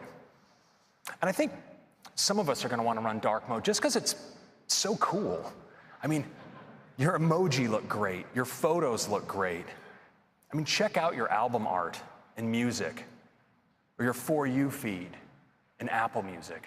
But I think one audience that's going to especially appreciate dark mode are some of you here in this room, our developers, because Xcode looks fantastic in dark.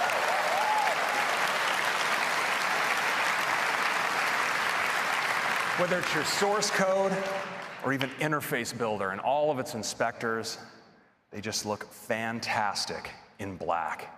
And that's a quick look at dark mode. Now, we were so inspired by this changing desktop wallpaper that we decided to add a new feature to Mojave that I think you'll enjoy. It's called Dynamic Desktop. And when you're using it, your desktop actually subtly changes throughout the day, from morning to afternoon to evening. It's really cool. Now, there's much more to Mojave that I'd like to share with you through demos, and it starts with the desktop. Now, the desktop is so crucial to how many of us use our Macs. When we have files that we're actively working on, we often put them on the desktop, but the result can be a desktop that looks something like this. And so now in Mojave, we have a really great solution, and we call it Desktop Stacks.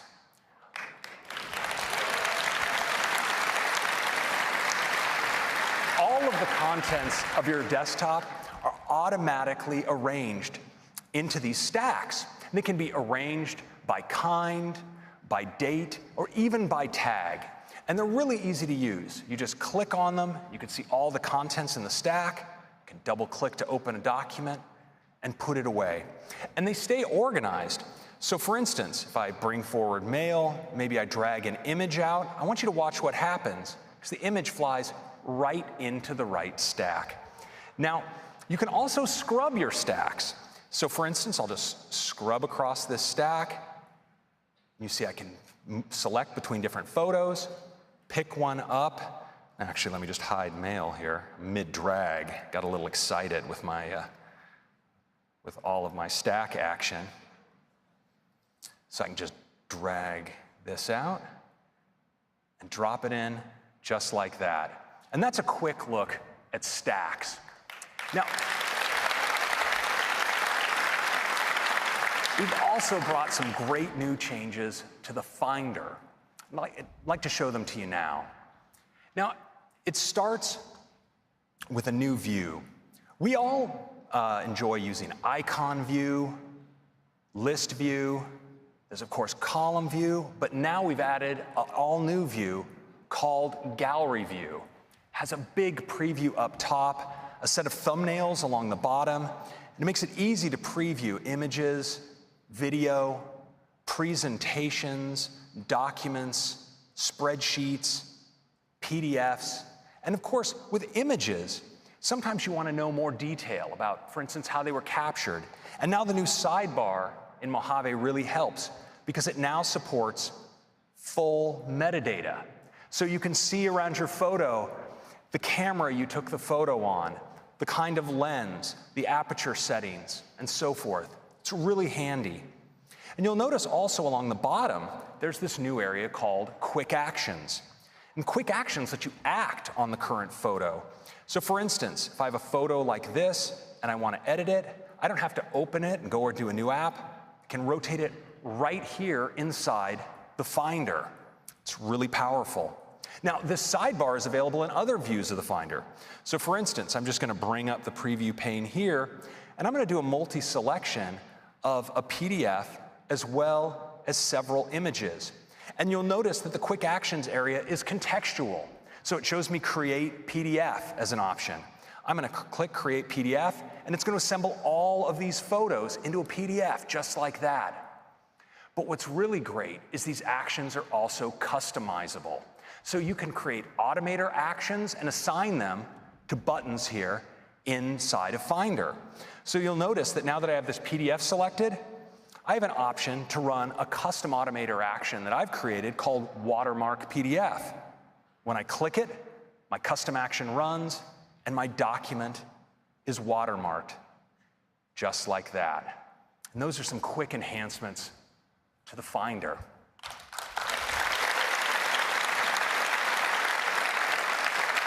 Now, a tool that I think many of us love when working with files is Quick Look. And now in Mojave, we've made Quick Look more powerful than ever by integrating markup. Let me show you how it works. So you see down here, I have a permission slip in its PDF document. I'm just going to tap spacebar to quick look it. And you notice now I have the option to invoke markup. I click, and now I have access to my markup tools, including my ability to sign this document. I can just drag out my signature like this, and I'm done. Now, this works for all kinds of files. So for instance, with images, I can rotate and crop. And with video, I can even trim right here inside of Quick Look. That's a quick look at Quick Look.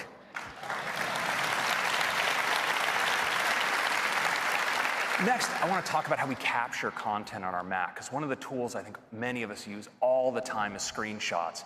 And we've made screenshots more powerful than ever in Mojave. So let's take a look here at a web page, and I'm just going to take a screenshot in the traditional way. I'm going to screenshot a selection of the page, and I want you to watch what happens in the lower right. I get a thumbnail instantly of that screenshot. And when I double click in, I get an accelerated workflow right into markup where I have access to all of my tools. So for instance, if I want to create a magnification here, I can just drag that out, magnify. It's that easy. But now we've also made it easier to access a variety of tools. So when I bring up my screenshotting, you see I am presented with this HUD that tells me I could capture the entire screen, a selected window or selection, but we've also added screen capture for video right into screenshotting. Let me show you how that works. So I'm going to go to a web page here that has an animation running. I'm going to bring up my screenshotting tools and say to record the selected area. I'll just make a nice selection here. Okay, and I'm recording just like that. Of course, I can manipulate the app. This will all be reflected in my recording. And when I'm done, I can click the stop button right up here. And now you notice I have this thumbnail in the lower right. Well, I can actually pick this up and drag it into a new space and incorporate it right into a document, just like that. Now, we further enhance the way you capture content, and that brings me to continuity. So Mac users love continuity for the way it lets us work across our devices with things like AirDrop or the ability to unlock your Mac using your Apple Watch. When it comes to capturing content, we all walk around with one of the best content capture devices in the world in our pockets, our phones. And so we wanted to take advantage of continuity to bring that to the Mac with a feature we call Continuity Camera. Let me show you how it works. So here in my keynote presentation, I have a space that's just waiting for a new photo. And I have my phone right here. Well, when I select this object, I can choose to take a photo. And I want you to watch what happens when I select this to my phone. It automatically, immediately lights up, ready to take a photo. So I can take one like this. And when I do, I can select Use Photo, and it appears directly in my document. Isn't that cool? Now, this works as well for scanning documents. So here I have a place where I could use a scan. Once again, I'm going to select from the menu, and this time Scan Document. Again, my camera lights up, this time right in my document scanner. I just scan like this. I can save it. And my scan goes immediately in. I think I forgot to push the save button. Sorry about that, everybody. There you go. Appears immediately in my document. Thank you. And so just like that, I can take photos, stills, and even capture video. And this is a quick look at some great new features in Mojave.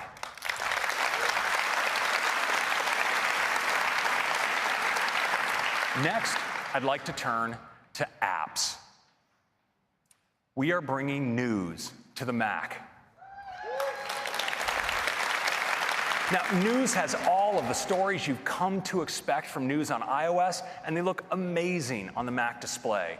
You get top stories picked by our editors, trending stories, you're personalized for you, and that's not for me, and you also get this great new sidebar where you can drill in and jump right to the topics and channels you follow. News is going to be great. We also have stocks coming to the Mac. Now, you get your stock prices combined with high-quality business news. It's delivered from Apple News. Shows you your watch list with your prices on the left. You can even drill into this interactive chart to get more information. And of course, great news. We're also bringing voice memos to the Mac. Now, voice memos is the most popular voice recorder on iOS.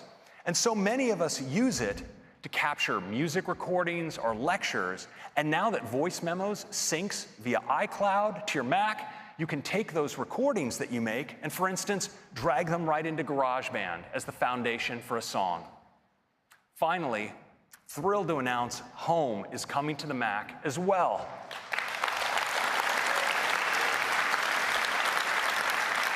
You have all of your accessories here. You can run your scenes as well as monitor your video cameras. And of course, with Siri, you can command your home with your voice. So those are 4 great new apps coming to Mojave. Thanks. Next, I'd like to talk about security and privacy.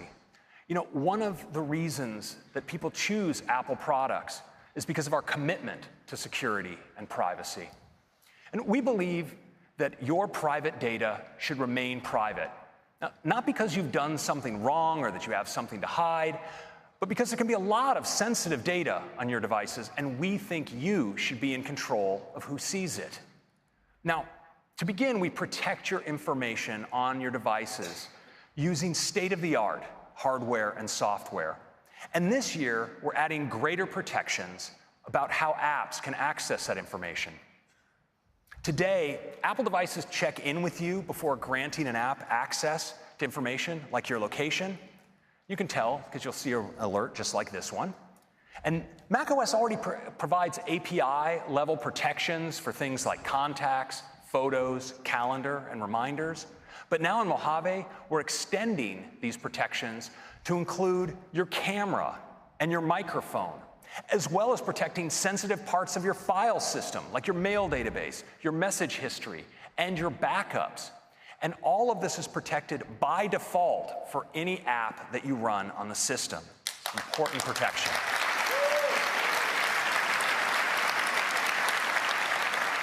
Next, I want to turn to some great enhancements to Safari, because Safari works really hard to protect your privacy, and this year it's working even harder. Last year, we introduced intelligent tracking prevention to dramatically reduce the ability for apps to track you across websites using cookies. This is the kind of thing where you look at a product on one site, and then you move to another site, and somehow this is just following you wherever you go. Well, we've all seen these like buttons and share buttons, and these comment fields.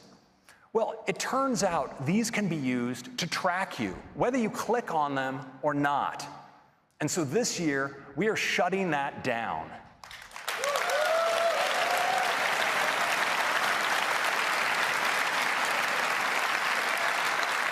Now, if you do want to interact with one of these, or one of these apps tries to access that information, you'll get this, and you can decide to keep your information private. Now, next, let's talk about fingerprinting. You know, data companies are clever and relentless. And in addition to cookies, they use another method called fingerprinting. And here's how it works. Just like you can be identified by a fingerprint, it turns out that when you browse the web, your device can be identified by a unique set of characteristics, like its configuration, its fonts that you have installed, and the plugins that you might have on the device. And these data companies can use this set of characteristics to construct a unique fingerprint to track your device from site to site. With Mojave, we're making it much harder for trackers to create a unique fingerprint. We're presenting web pages with only a simplified system configuration. We show them only built-in fonts. And legacy plugins are no longer supported, so those can't contribute to a fingerprint. And as a result, your Mac will look more like everyone else's Mac, and it will be dramatically more difficult for data companies to uniquely identify your device and track you.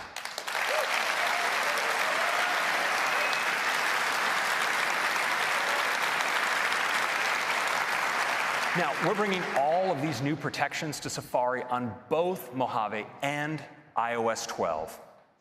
Next, let's talk about the Mac App Store. And to do that, I'd like to invite to the stage Ann Ty, our product marketing manager for the App Store.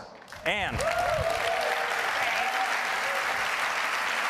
Last year, we launched a completely redesigned App Store on iOS. Every day, we celebrate apps, games, and developers. We've written more than 4,000 stories for the New Today tab, and hundreds of them have each been read by more than 1 million people. The response has been incredible, and we've learned a lot. We've got a bunch of great new features coming later this year that we'll cover in sessions. This year, we are turning our attention to the Mac App Store. Since it launched in 2011, it's changed the way we download and install software for Mac, making it easy with one click. It's the biggest catalog of Mac apps in the world. It's also a trusted and safe place to download software, and trusting where you get your apps from has become more important than ever. Developers can distribute their apps to 155 countries and get worldwide payment processing, and it offers seamless software updates from one place. This adds up to a great experience for our users. We've spent a lot of time thinking about what people do on their Macs and wanted to create a place organized around those themes. So we've redesigned an all-new Mac App Store from the ground up, and we're thrilled to show it to you now.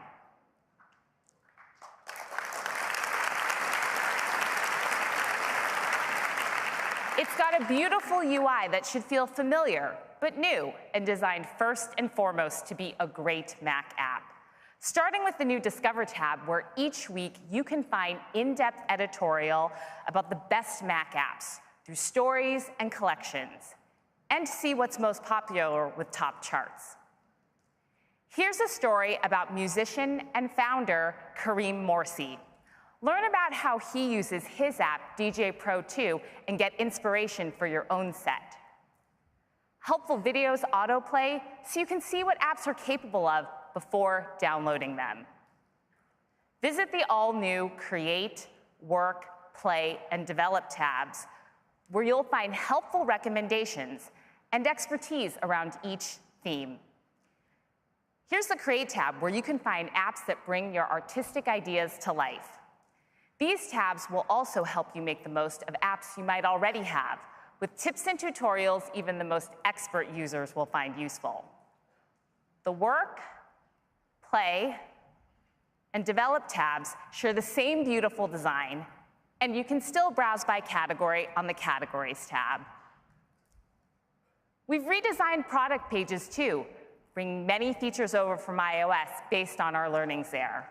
It has more useful information, like video previews, available on the Mac App Store for the first time, and apps rank if it's charting and if it's been named Editor's Choice. Ratings and reviews are now front and center, and these are so important for app discovery. So we're introducing a ratings and review API for Mac apps. Now it'll be easier than ever for people to leave feedback. We're really excited about the all-new Mac App Store.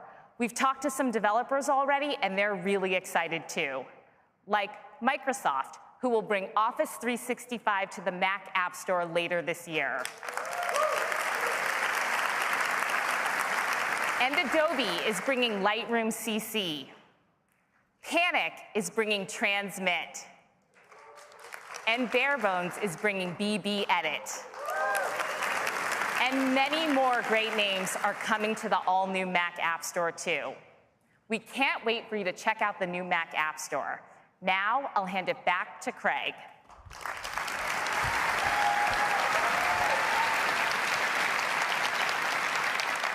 So we think the Mac App Store is going to inspire whole new generations of apps.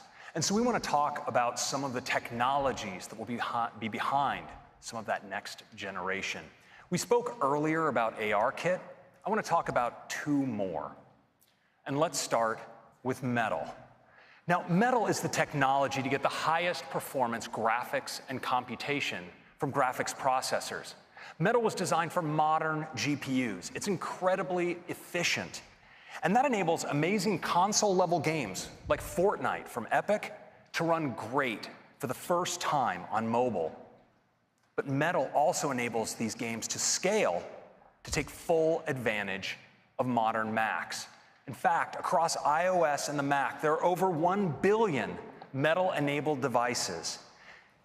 And we're constantly making Metal better. To bring the highest GPU performance and reach of all Macs, we've recently added support for external GPUs. And this is powered by Metal. And the results are truly mind-boggling. For instance, running a filter in DaVinci Resolve, look at how it scales on the incredibly fast iMac Pro as you add up to 4 eGPUs. Now, the results are even more staggering when you take a 13-inch MacBook Pro and add eGPUs to it, achieving up to 8.5 times speed up. It's pretty awesome. Now, eGPUs also enable Macs to achieve all new levels of performance and realism in 3D rendering and gaming. Now, this beautiful forest you see here, this isn't a video capture. This is from Unity's new Book of the Dead interactive demo, and it's being rendered live right now on a MacBook with an eGPU powering this display. I mean, doesn't this look amazing?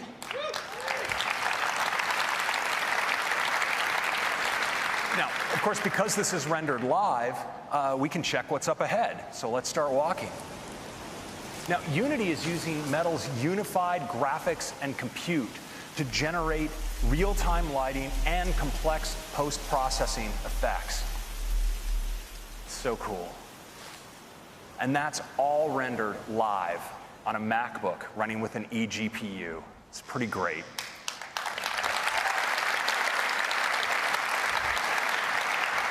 Now, another place where we're doing incredible acceleration with Metal is in machine learning. And today, ML specialists usually use one of these third-party libraries to train their models using servers. And now it turns out we can accelerate tools like this with our new Metal Performance shaders. We're seeing speed-ups of up to 20 times in using the GPU with Metal instead of CPU-based training. And while speeding these tools up is great, we actually think there's a better way for most developers.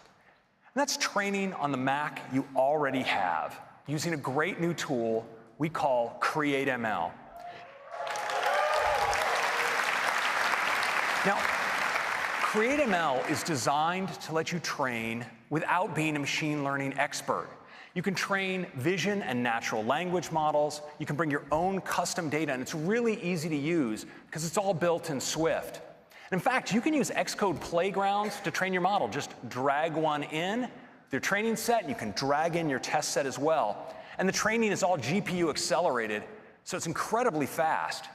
Now, as an example, we worked with Memrise. They're a developer who uses the camera to identify objects and speak them in multiple languages. And in the past, they would train their model with 20,000 images, and it would take them 24 hours to do so. Well, now, with CreateML, they can train that same model in 48 minutes on a MacBook Pro.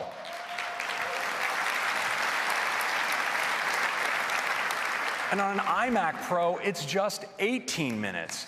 And what's even more incredible is that model, in the past for them, was 90 megabytes, and now it's just 3 megabytes. It's a huge difference.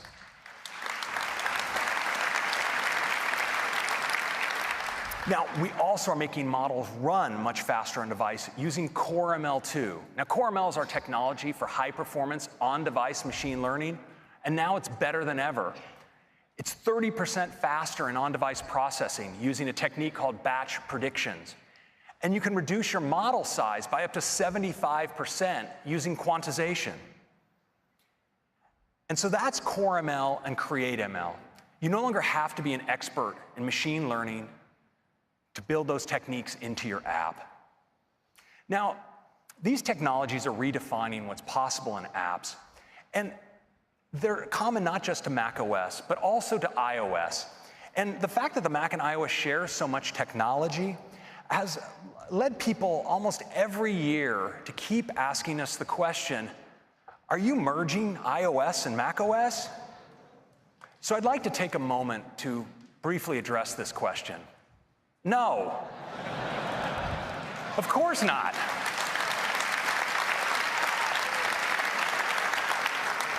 We love the Mac because and we love Mac OS because it's explicitly created to the unique characteristics of Mac hardware, like the ergonomics of the keyboard and the trackpad, the flexibility in displays and storage, and because of the power it exposes, it makes the Mac able to accomplish almost anything. So we think that this question is actually coming from something else. You know, Mac users have access to a rich set of great native applications, apps that take full advantage of the power of Mac technologies. But Mac users also use apps based on other technologies. We routinely access web-based experiences like Netflix that build on WebKit, the standards-based web technology in Safari. And we also run sometimes cross-platform games built on technology like Metal. And all of these platforms enrich the Mac user's experience. But we think there's room for one more. And so we'd like to give you a sneak peek of a multi-year project we have going on, because we see a huge opportunity for the Mac to tap into the world's most vital app ecosystem. It's called iOS. I think you might be familiar with it. Now, there are millions of iOS apps out there, and we think some of them would be absolutely great on the Mac, and Mac users would love to have them there. And from a technical standpoint, it's actually a really good fit, because from day one, iOS and macOS have shared common foundations.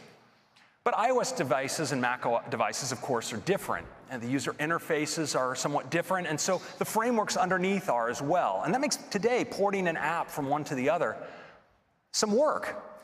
Well, we wanted to make this much easier. And so we've taken some key frameworks from iOS and brought them to the Mac. And we've adapted them to specific Mac behaviors, like use of trackpad and mouse, window resizing, integration of things like copy and paste and drag and drop into the system services on the Mac. Now, phase one of this effort is to test it on ourselves. So this year in macOS, we've taken some of our own iOS apps, and we've brought them to the Mac using this technologies to make sure it works well. You've actually heard about several of them earlier today. And it turns out they make fantastic Mac apps, and we were able to bring them to the Mac with very few code changes. Now, this is going to be coming to you developers next year, so you can easily bring your iOS apps to the Mac. And in the meantime, we hope you enjoy news, stocks, voice memos, and home in Mojave. Now, we're really excited about Mojave. From desktop stacks to Finder with gallery view, to enhanced screenshots and markup, news and home on the Mac for the first time, stocks, and of course, the redesigned Mac App Store. And of course, there's even more. Like APFS now supports Fusion and hard drives, and Safari tabs can now have favicons if you want them there. And of course, group FaceTime. So that's macOS Mojave. I hope you like it. I'm going to hand it back to Tim. Thank you so much. Thanks, Craig. Thank you, Craig. What a huge update to macOS, and what an extraordinary morning. We got started with iOS 12 with all new capabilities, including taking AR further than ever before, bringing Siri to any app with Siri shortcuts and screen time, and cool new communication features like Memoji and group FaceTime, and watchOS, now with walkie-talkie, activity competitions, new workouts, new Siri capabilities, and so much more. And Apple TV 4K, now with Dolby Atmos, some great new partnerships, and the ease of zero sign-on. And you're going to really love those new aerial screensavers. And macOS Mojave, with all new dark mode, great updates to desktop and Finder, enhanced privacy and security, and a completely redesigned Mac App Store. The updates will be available to our users this fall, and there will be developer betas for each of them after the keynote this morning. Thank you. Now, before we close, we wanted to celebrate you and the amazing work that you do. So we went out and talked to some of the most important people in your lives, the ones that know you the best. And we made a short video, and I'd love to run it for you now.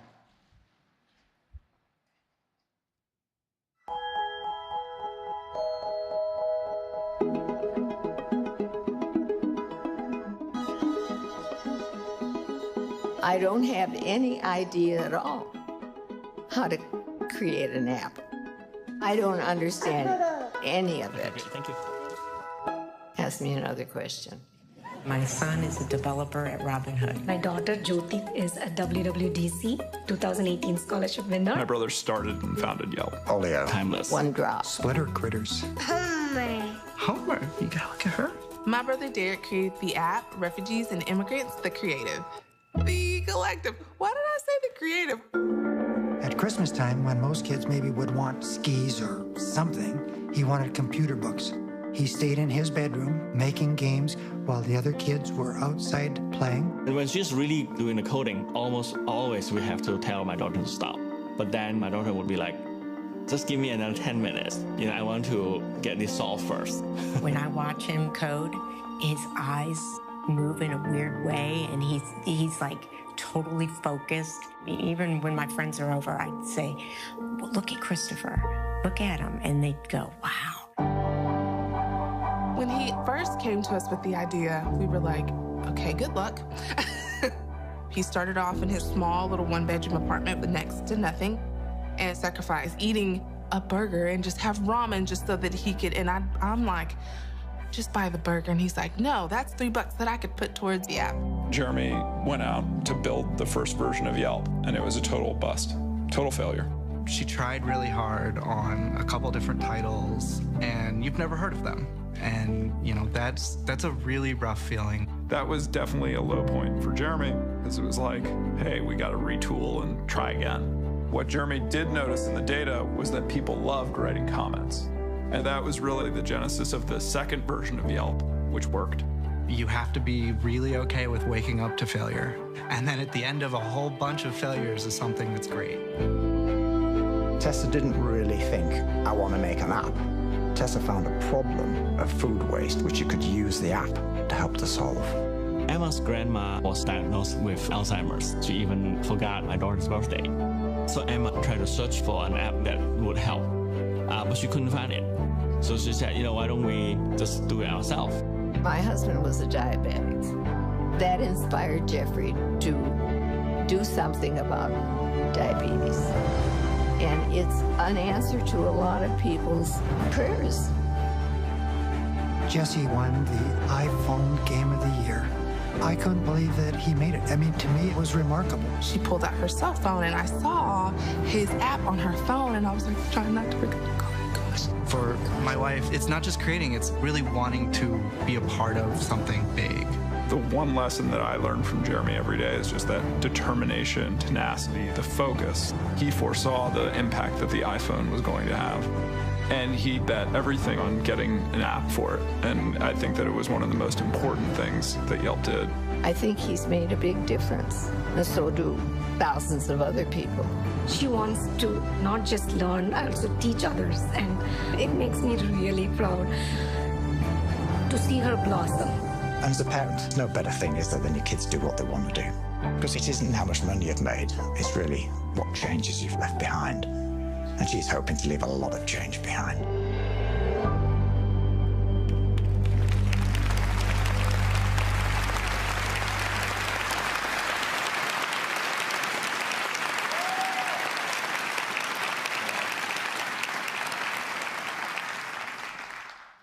I love that video. And I'm pleased that some of the developers are in the audience this morning. Their stories are great examples of all of your passion and your creativity. We love the work you do and the impact that it has on the world. It inspires all of us at Apple deeply every day. On behalf of everyone at Apple, thank you.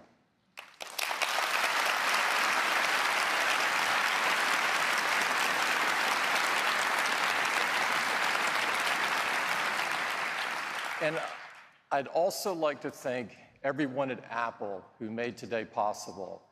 Days like this only come from years of effort and hard work and great sacrifice. And so I thank them and their families. Let's have an incredible week together. Thank you.